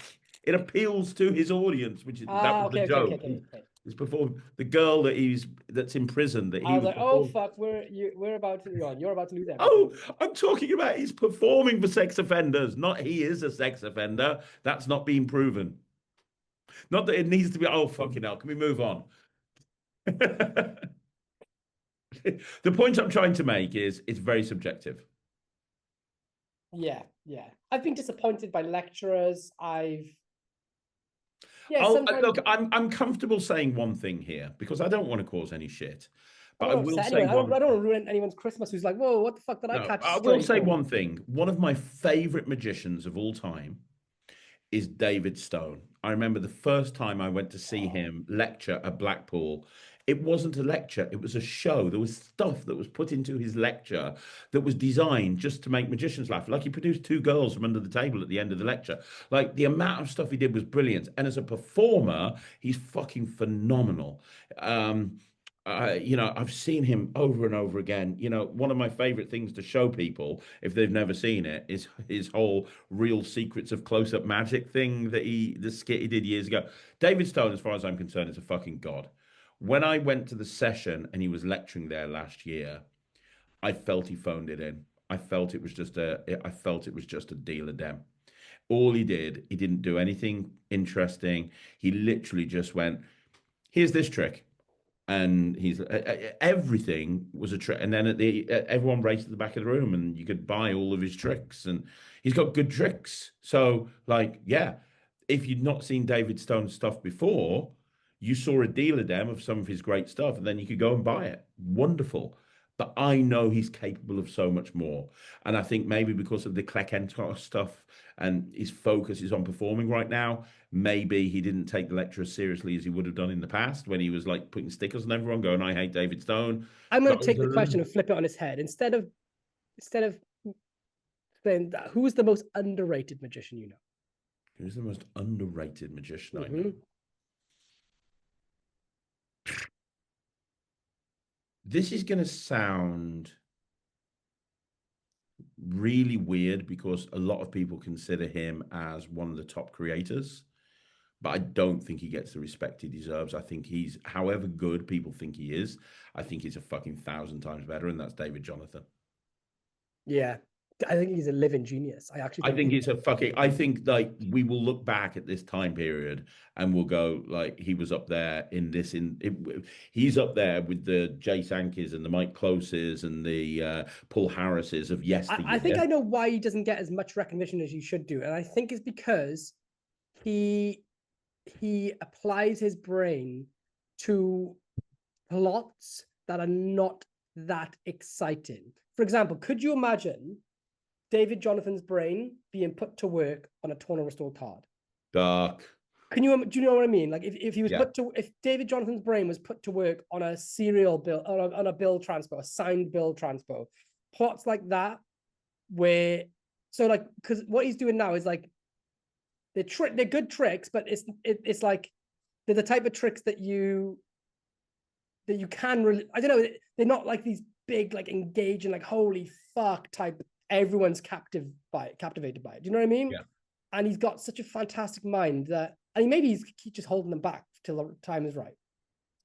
But I think I talk about this a lot. Like sometimes magicians, like you could have a fantastic magician. Like if you have a cover band at a bar, you can have two cover bands. One, all the musicians are amazing, the best singer, the best guitarist, the best drummer, but they pick boring songs. Not saying David Johnson's tricks are boring, but they pick songs that don't get the audience going.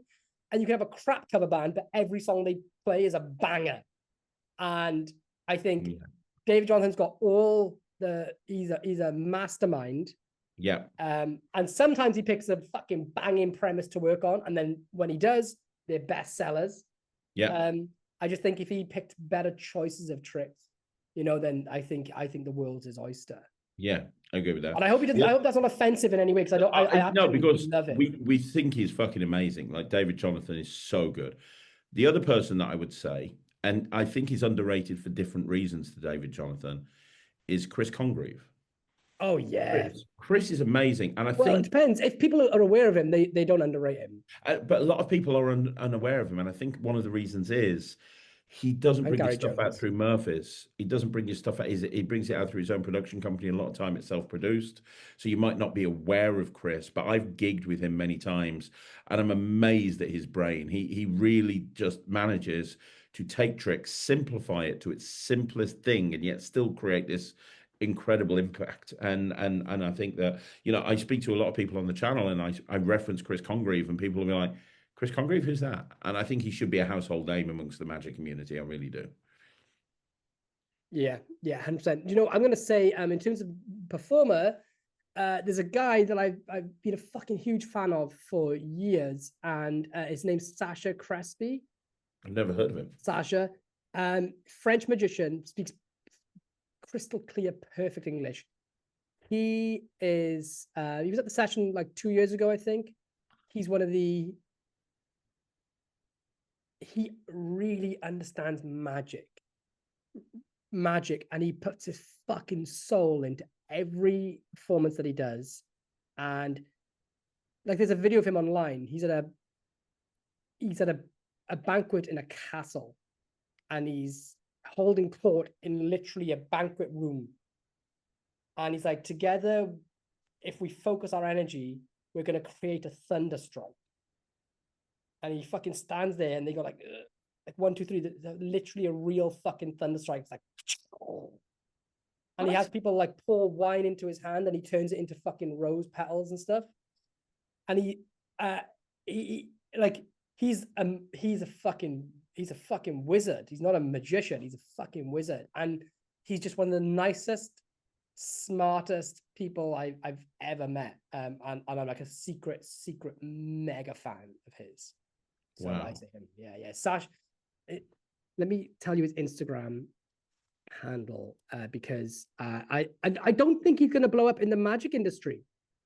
And I don't know whether he'll blow up worldwide. But if you get a chance to see him, because he's really unique, and he's one of these people, he's either going to be a fucking megastar, or he's just going to be one of those people that you pay £10,000 to come to your fucking private bash. It's just at Sacha, SASHA CRESPI, Sacha Crespi. He's just been on France's Got Talent by the look of it. So he might be a megastar. Yeah. That's cool. But yeah, him.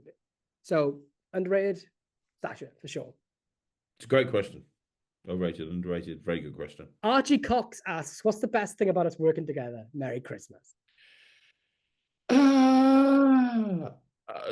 the amount of sheep that are being saved from Lloyd while he's sitting in a room talking to me. No, in all seriousness, I, I, without getting too soppy, when I first interviewed you, when I started Magic TV, I don't think I've ever clicked with anyone like I have with you. Like having a 4 or 5 hour conversation with you feels like minutes. Yeah. It's not hard work at all in any way, shape, or form, and it can be with other people. And I think we've just, even though we come at uh, creation from a very, very different way, I think that we just work really fucking well together. And I think that, sometimes I'll work with people and it's a little bit of a chore. I'm like, oh, fucking, I'll do this, I got to do that. I look forward to doing the podcasts, and I'm at an age in my life right now where I only want to do something if I enjoy it. If I don't enjoy it, I don't want to do it. And Yeah. doing the podcast is the highlight of my week right now, because I just love, just getting a chance to chat to you and talk magic and just talk shit about what's going on in the community. That's just fucking wonderful for me. I love it. And speaking to somebody who gets me as well as you get me. And yeah, that probably is the reason. Same. I love you, man. And I love, you love magic as much as I love magic, which is more than anybody else in the world, because we don't do there's not many people that do, I think anyway, and I'm sure I'll be shouted out for this. I don't really know many people that just eat, sleep, breathe, shit, piss, wank, spunk magic. Like everything I do in my life is magic. I don't give a fuck about money. I don't give a fuck about notoriety. The only reason I'm on YouTube and doing all these things is because it allows me to do magic every day of my fucking life. And I also love that that I have a very particular worldview of magic and how magic should be. And I hate like the cliquey nature of magicians. I hate it when magicians look down their nose at magicians, and I hate it when there's injustices. And you are that fucking nuke that levels the playing field. And I think that because sometimes you get caught up in it. Like I used to watch magicians think, oh yeah, I should be like that. I should walk around and have this air of I'm better than it. I don't know, like, or I should be doing the classics of magic. And then I talked to you and I realized, no, fuck that, man. Like magic is like it's not their magic, it's our magic. You know what I mean? I can't put my finger on what I'm trying to express properly, but sometimes I realize, it's like, no, I wasn't wrong in what I was thinking. Like that person is a wanker, or they are doing it wrong, or they ain't good for magic. But sometimes you get tricked into following the hive mind, and sometimes well, everyone's praising them, but I look at it, I think that's a piece of shit, or that's been done before. But everyone's saying it's good, and I think I'm just, maybe I'm in the minority. And then I talk to you, and you're like, yeah, what the fuck is that? He's a cunt, or I know something about him, or they've done this, so that is just a rip off. And I think, you know what? I wasn't. You kind of like, you make me realize that I am to steadfast in my beliefs, hold steadfast in my beliefs, I think. And look, anybody, I would never be picked out of a lineup to be the poster boy of any magic company ever. Yeah, exactly. I'm not the guy. And in some ways, in some companies, I have become the guy, and use that as if I can do it, anybody fucking can, because I'm not fucking that smart at all. And I swear, I'm loud, I fuck up constantly. And if you are in this industry and you want to make a name for yourself, trust me, and I genuinely mean this from the bottom of my heart, if I can do it, anybody can. Genuinely, if I can do it, anybody fucking can. Same as Lloyd. What I like is that as well, Craig, with you, is that I've never ever, and I really don't think that there'll ever be competition on this, but I've never seen such a doer in all my life, and it's so inspiring because in my world where I'm from, everyone like compares it's like the Tasmanian devil. Like if I want something done at home, if I want something done, it needs to be done yesterday. And if it can't be done yesterday, I'll fucking do it myself in terms of renovating houses to whatever I want in life. I go after it. And everyone like, and not blow my own trumpet, but like people who are known as like, oh, like so-and-so get shit done, don't they? And then like, they go, yeah, but not like Lloyd. Well, all that goes out the window compared to you. Because if I think I get shit done, even though I come across as like lazy on this podcast, you are my aspiration because you do 20x times what I do when I say I'm going to get shit done. You're out there on your own. You know what I mean? And I constantly, and I love that about you. It's like, oh, okay, this trick could be done like this. Okay, let's get it fucking done then. And there's people, one of the biggest questions I get asked is how do I start a YouTube channel or how do I become a creator? Right? They're two of the biggest questions I get asked. And the simple answer is do it. Yeah. Like if you want to become a YouTube content creator, start posting videos yesterday. If you want to become a creator, start making tricks and posting those tricks online yesterday. Yeah. And I guarantee 99.9% of people who ask that question who are desperate to do it, don't do it. Yeah, you I agree. Fucking do it. You should fucking do it. And look at this video. I've got a fucking serving hatch in a house behind me. Most of the time, I've got a fucking whiteboard behind me. I don't have a fancy studio. It doesn't make any difference. The best video that you're going, the best time to start YouTube was fucking 5 years ago when you first had the thought. The next best time to do it is right fucking now. However bad, most people don't put videos out because they're like, I'm scared that it's not going to be very good. I'm scared that the content's going to be not very good. I don't have a great camera. I don't have a great studio. Even if you make the shittiest video, it's going to be better than the video that you never make. And your future self in a year's time will thank you for it. If you want to go and start a YouTube channel, if you want to start being a creator, if you want to start going out and performing, think about how you're going to feel in exactly 12 months' time if you're sitting in this same position debating whether or not you should start a YouTube channel, debating whether or not you should start performing, debating whether or not you should start creating magic. You will be really fucking pissed off. If that's your desire, that's your goal now, if you've done fuck all about it in a year's time, you'll be pissed off. So you owe it to your future self. You owe it to you in a 12 months to get off your arse and get shit done. I talked about health goals that I've got. I've told Sarah, as of the 1st of January, I'm going to sort it out by Blackpool. You're going to see a big difference. You fucking are. Because when I put my mind to something, I fucking accomplish it. Trust me. Watch this fucking space. Here's something that I'll say as well, which might cause some hot water, but I have the best intentions with it. The best learning mechanisms that I've ever experienced is my failures. And I know that's really whimsical, but I can actually tell you exactly where and when those happened. So my first product release was called Maverick. Put it out as a PDF, and it got slayed by critics, right, or by the reviewers. I think one guy called Tom Cutts like really tore it to pieces, saying it wasn't practical, the visual was nice, but it was too knacky, blah blah blah blah blah. That really taught me lessons about practicality, and it did. And I look back now, and it was the best thing I ever did was to get torn apart. I put up a trick called Change, and the marketing campaign that was designed for it was terrible because it should have just been a fun midweek release, but instead the people who marketed it decided to say this is going to change magic forever. However, I learned from those mistakes, to not give complete ownership away of the marketing, like to have control over it, because that reflected badly upon me.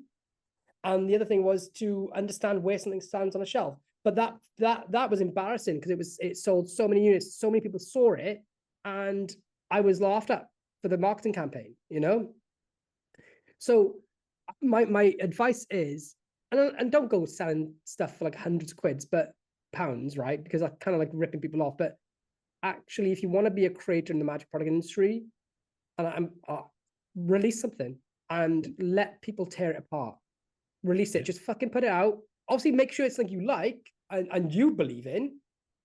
Put it out and allow it to be torn to shreds, and don't have too much of thin skin. Unless someone makes up a lie about it, which has happened to both of us in the past, unless someone tells a blatant lie about it, remove yourself from the equation and think, actually, are they right in what they said there?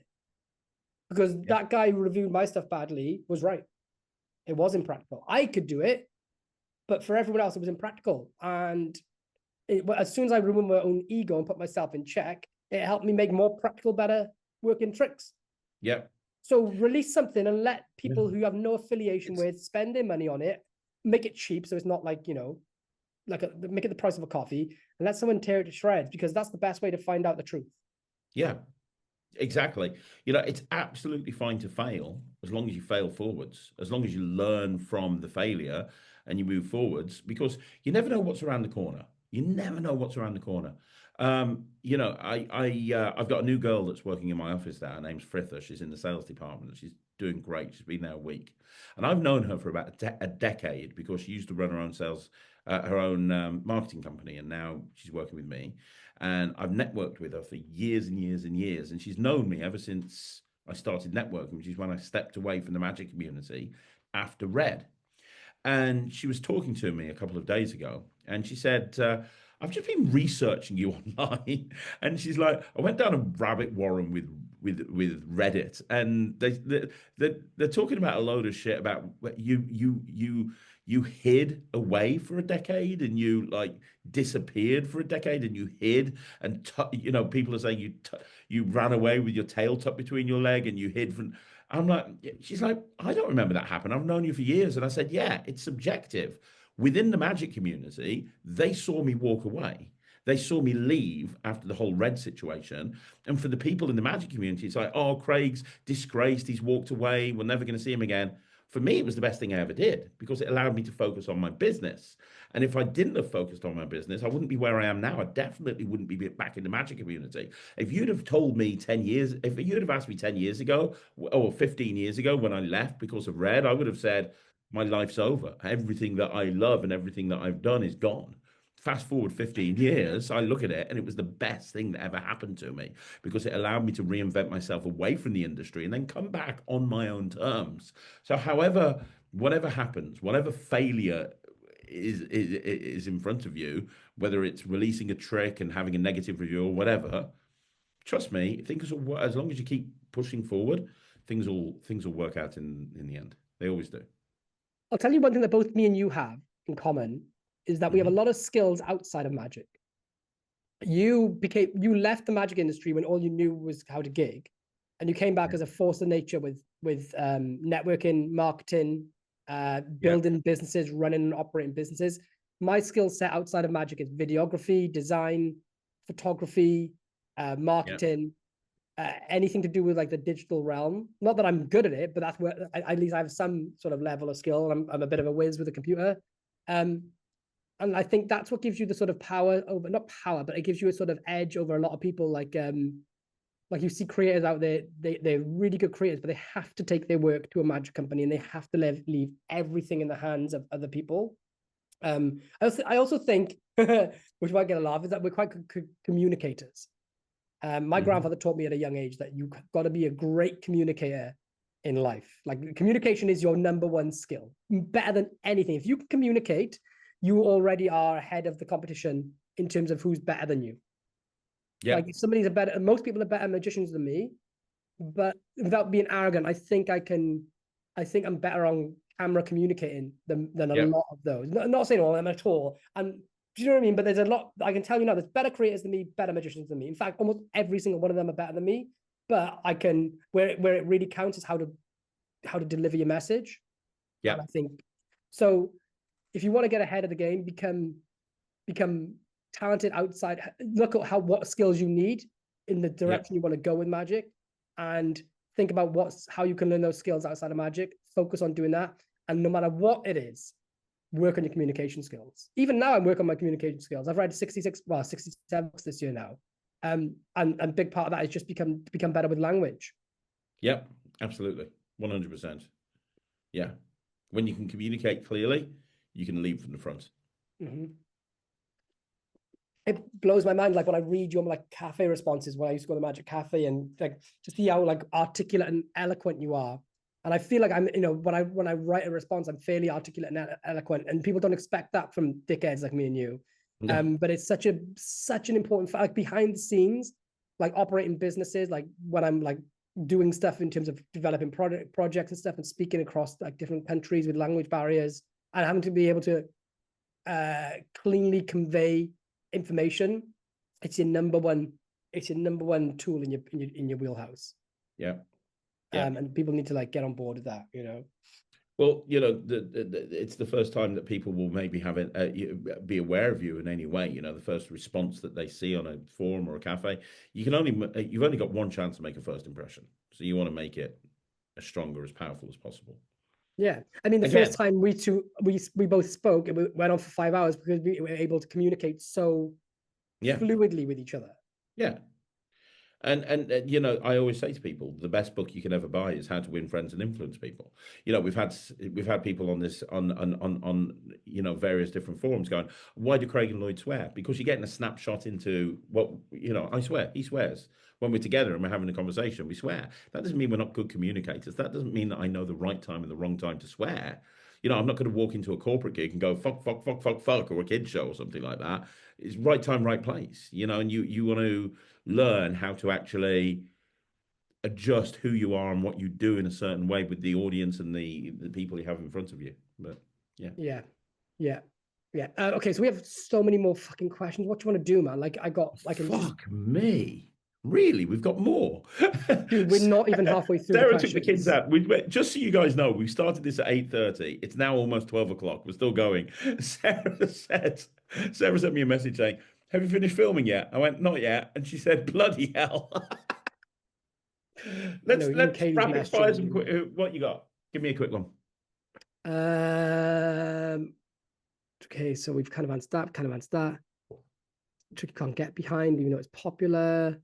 We mentioned if you choose to accept it, is to put together a magic ensemble of 4 to 5 performers. That's a good question from Chard, but it would take hours. How to create a magic club in Switzerland from Skippy Pictures. I'm trying to find one that's like we can answer that's quite snappy. Adam McCallahan, this will be a good one to end on. What's your biggest magic regret and your greatest magical achievement in your own opinions? And which one of you is the biggest cunt? He says. Definitely me. Yeah. You're a nice guy. Forward-facing cunt. Yeah. I think if you poll the magic community, it would definitely be me. Behind the scenes, maybe me. Yeah, realistically, it's you, but I'm the one that's more open about it. Right. I have blacklisted so many careers. I'm joking. I'm happy. My biggest regret and my biggest achievement. Look, if we're talking about in magic as a whole, I think my biggest achievement is walking away from magic and setting up my businesses and then walking back into magic. I think my biggest achievement, because look, it was a difficult thing to do. You know, I was in my mid-30s. I walked away from magic. I had nothing. I had no gigs. I had no social media presence. I had nothing. It's why I say over and over again, you can do this. And I went from having nothing to, I think we're on track. I think by the end of this year, we're going to have done about 17 or 18,000 gigs a year this year through the various different companies that we. Now, I know that there's people going to say, oh, Craig, bullshit. Go and ask Thomas Maloney. Go and ask Nemeth Phoenix. Go and ask any of those guys that work with me how many gigs they get. It's you know, I mean, we're fully booked now for January. Done. We can't book anything. In case people don't realize, though, it's not that you guys are doing between the three of you 17,000 gigs. You have like 50, 60, I don't know how many performers on your roster. Between NSK and SU, I have 130 people. So imagine 130 people doing, I don't know, on average, at least 10 gigs a month. I think you do a lot more than 10, more 10 to 20 gigs a month. And then, yeah. I don't know. I remember you showing me in COVID when you had your bad year and you literally showed me the booking form of all the filled slots. I think you even shared it on a video once, like you blurred out the names. Yeah. And even that was like, was it like 4,000 bookings for the year? Something ridiculous. Yeah. It's absolutely astronomical. Like and that's why you're in this position of power where you don't answer to anyone. You don't need money. You don't need any. You don't need like you're completely bulletproof. If anything went wrong with your online persona, well, I mean, that's why you only do magic for fun online. Yeah, I don't need it, to be honest. I'm in the community because I love the community and I want to make an impact and I want to give back. And you know what drives me forward is when I see people saying, well, I just hit 25,000 subscribers. Woo! Yeah. Which is, you know, for me is a big deal because I don't. It's a fucking big deal for anyone. Quarter of 100,000.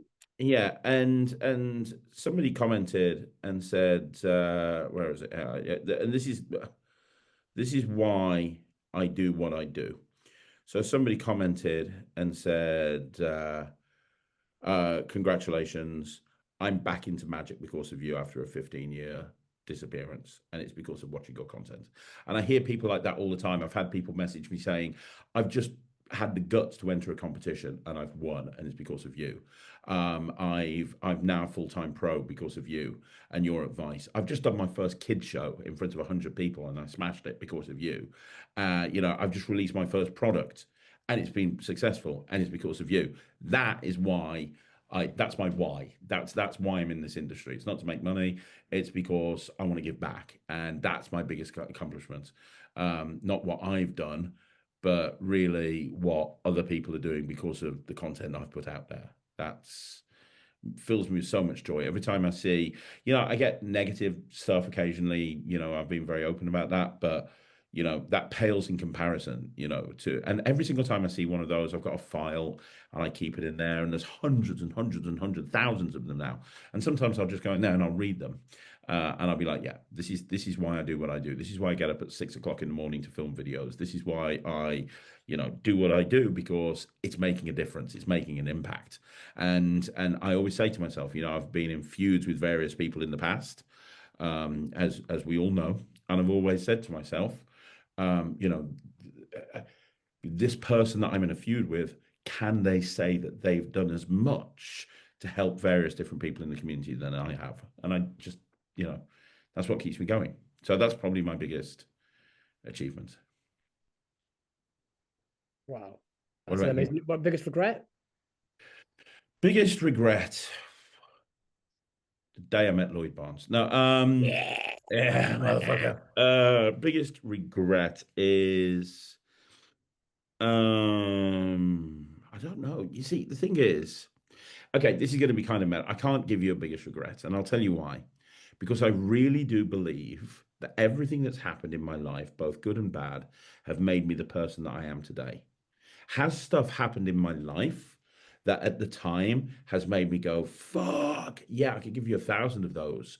But I can point to every single one of those moments and I can say, if that hadn't have happened, that wouldn't have led to this. If I hadn't have been pushed out the magic community, then I never would have been in the situation where I can come back. If I hadn't have, if this hadn't happened, then I wouldn't have done that. If COVID was shit, but if COVID hadn't have happened, I wouldn't be doing Magic TV right now. There's a million different things that have happened in my life that I regret, but they made me who I am. I am the sum of my parts, and I am the sum of my experiences, both the stuff that I've done that I can be proud of and the stuff that I've done that I look back and I go, yeah. So I don't think I'd change anything, because if I change that, fundamentally, I'm changing who I am. Good answer. Good answer. Yeah, you totally wouldn't be if you didn't have that experience with Red. You wouldn't be. I'm not so much open and honest as you are, but I feel like the best way to sometimes find authenticity is to scratch away the surface. And because a lot of people haven't been through that, then it's almost impossible. Sometimes you've got to be shunned and shamed and walk naked through the streets and have your your redemption arc for people to see the real you, and not through their own fault, but that's never going to happen for some people because they don't get put through the ring of fire and come out the other side of it. I think the reason why people connect with you so much is because you're real. I was speaking to Peter Nardi the other day, who's like one of my best friends, as you know, and Pete said, sometimes I'll speak to people. Most people I speak to, they'll be very positive about you because they've met you in person. But I'll speak to people sometimes and they'll turn around to me and they'll say some sort of variation of, why do you work with Craig Petty? He's such an asshole. Or he's this, or he's that, or he's the other. And Pete says, have you ever met him? No, but I've read about him. I've read about stuff he's done. But have you ever met him? Have you ever actually sat down and met him? Because I guarantee you, Craig does more for free for people in this community than you could possibly ever imagine. And if you met him, you'd realize that within minutes. And you know, you know, people that don't like me, they just haven't got to know me, because the me that you see on the screen is they probably fuck kids. Yeah, they do. Yeah, they do. Definitely. For me, my biggest regret in Magic is two things. One, I've given away far too much of my IP. You know, actually, me and Katie ran the numbers the other night, and it was like because I'm so self-sufficient, I feel like, yeah, I shouldn't. I've just been too lenient, giving away too many of my good ideas and watching other people.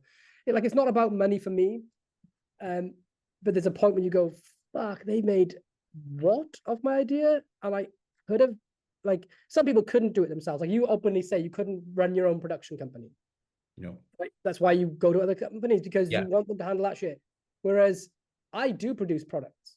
I do produce I write the trailers, I write the ad copy, I design the packaging, well, the good packaging, not the new shit. I come up with the tricks. I do marketing. Like, I literally, like, without being arrogant, like, I literally will do an entire product launch from start to finish. That's the skill set that I bring to the table. And so sometimes I've done that and I've released it with companies, and there's almost no need for those companies to be involved in the equation, but they make, because it's not about making money, but that money buys you time, and time is my biggest thing, because I just want to spend all my time with my kids. I know you do. So I regret giving away so much IP. However, I don't think I would have been where I am had I not done that to begin. But I didn't have to do so much of it. The other thing is, I should have fucking started a YouTube channel when Pete McKinnon nagged me to do it. McKinnon and me were on a call, and he said, why don't you start a YouTube channel? You should do it, blah, blah, blah. I said no. I was like, I'm going to do these 60-second vlogs on Instagram instead. I did them for like 3 months and give up. And then I would never be a big YouTuber. I don't do photography, so I don't have that like $7 million thing, 7 million subscriber reach with Magic. Like Ramsey had to diversify and go into puzzles to get that big reach and things. But there was a time, well, even Ramsey was there, talking about what you want to do, and I just wished I started YouTube earlier. I wish I'd started YouTube earlier, because the best time to start is today. The second best time to start was yesterday, kind of thing. In terms of achievements, Magic achievements, opening Blackpool on the main stage thing, on the big arena stage, was a big one. Getting asked to lecture at the session this year coming up, or 2026, because I started off, my first convention was the session, and it was like, shit, you only lecture there if you're good, if you're a proper magician. And seeing people use my magic all over the world. I'm so fortunate that it's not about like having like the best selling numbers, because it's nice, but it's actually people using it, and to see so many people using my magic fucking blows my mind. I feel I have so much imposter syndrome. That's really good. Anyway, man, I think we're up to 4 hours. Look, here's the thing. We're going to be filming another one of these next week. So if we didn't answer your question, ask it again, and we'll get to it next week, because this is now coming up on 4 hours. I mean, that's ridiculous even for us.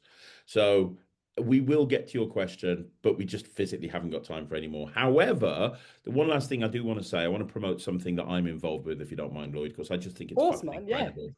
No one's listening by this point anyway, so fuck it. Yeah, go and download the Penguin Holiday Christmas Special that's dropping on the 25th of December at Penguin Magic. If you liked what I did last year, this year's is even better. The magic that I teach is stronger.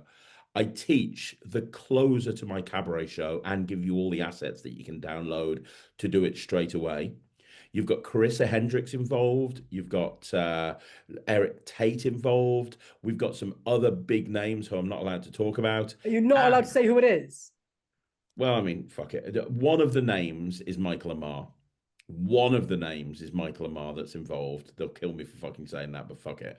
And also, we've done some really funny sketches. I showed you the AI thing, the Craig AI. Oh my God, man. Dalton Wayne hit it out the park with that one. People are good. That's going to need to be seen. Oh, hang on. That can't be aired, can it? I thought that was like a private in-house joke. Are you talking about the AI thing? Yeah. That's actually going live on the Penguin Holiday Special on the 25th of December. That's one of the sketches. Fucking hell. Fair play. What a set of bollocks on that team. Wow. And that's not even the most controversial thing that they're putting out there. Oh no, that's obviously the Karmalovich books.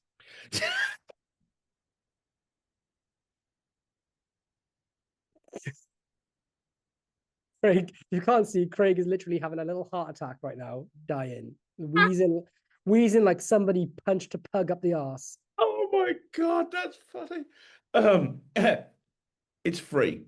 Go and download it. It won't cost you a penny.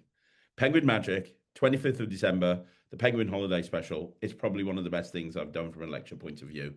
It's incredible. And you'll learn the closer to my cabaret show. Is that your cards across? No, it's my multiplying bottles routine. And it's fucking incredible. It's incredible. This is what I love about you, Craig. You're your biggest fucking champion. And I would say, if I did it, I'd be like, oh, it's all right. Some people might find some value in it. If you like magic, maybe you're like, it's fucking sick. It's best. Fucking incredible. I'm so proud of it. I wouldn't have flown. It's got to be. If you close your cabaret show and you do so many fucking hundreds of fucking shows a year, you know what's going to work and you know what's going to fail. Yep. Of course it's good. I just love that you fucking champion yourself. Yeah, I do, because I'm fucking amazing. I'll leave you with this. My friend Brad Burton is a motivational speaker, and he said, you've got to believe in yourself, because if you don't believe in yourself, nobody will believe in you. You have to believe in yourself. He said, never have a plan B, because if you have a plan B, it means you don't believe in your plan A. If you don't believe in your plan A, how can you expect anyone else to believe in it as well? Always just go 100% full on, never give up, and you'll eventually hit success. So. Do you know what? People shit on Jabrizzi, but I met with him for dinner because he was randomly in Cardiff filming a BBC thing. I was like, oh, I'll fucking come and hang out with you. And I was like, why do you tell everyone you're the greatest magician alive? And he was like, because if I don't believe it, it won't happen. He said, I know I'm not, but Muhammad Ali told everyone he was the greatest boxer alive. Jordan told everyone who would listen to him he's going to be the greatest basketball player alive. Kanye West, okay, this is 15 years ago we're talking about this. He wasn't a fucking psychotic cunt like he is now. But he's like, he told everyone before he was famous he was going to be the best producer alive. And they believed it so much, I worked at it so hard that it became true. So if I don't believe it and I don't say it, it's got no chance of coming true for me. Absolutely. And, whatever you think about him, I think as the fact that he acknowledged that he wasn't the best magician alive, but just said it was basically a mantra. And he had to say it and shout it from the rooftops to even get close to hitting it. More power to him. Absolutely. Completely agree. More power to him. So if whoever you are out there, you are the best magician alive. And if you don't believe it, it ain't going to happen. So you better fucking believe it. Positive affirmations, man. You go tell everyone you're amazing and eventually it will happen. I tell everyone I'm shit and that fucking comes true. Says the guy lecturing at the session with Eric Mead. So they put me on first on Sunday, so they don't want anyone to watch me. Oh, dear mate. So we are going to wrap this up. I hear my family is back. Katie's been messaging him for the last hour saying, where the fuck are you? This is going out on Christmas Eve at 9 o'clock at night. So happy Christmas Eve. By the time you finish this, it'll be fucking mid Christmas. Oh, do you put it on at 5 o'clock? Okay, we'll put it on earlier. Fuck it, I don't care. We'll stick it on earlier. In the earlier in Christmas Eve. I'll tell Michael to do that. Thank you so much for watching. We're really glad that you guys are happy that the podcast is back. We'll be back next week. Don't forget to follow your favorite podcasting platform. It's on all of them. And get some more questions because we will go through the rest of them. Sorry if we didn't answer any more. Please accept our apology. How could we? Yeah, we've gone on long enough even for us, but we will be back with more questions to answer next week. Lloyd, wrap it up. Have a shit Christmas, you cunts, and don't fuck kids. It's got to be the new sign off now. It's got to be the new sign. Don't fuck kids and have a shit Christmas. Absolutely, guys. And if you do fuck kids, they will have a shit Christmas. Exactly. So make sure you don't. Go on. Might enjoy it, We need to stop talking about the cafe. Have a great Christmas. Have a happy new year. We'll be back again very, very soon. On behalf of the Magic Podcast, Lloyd Barnes, Craig Petty, we'll see you again. Bye, everyone. Back off. Yeah.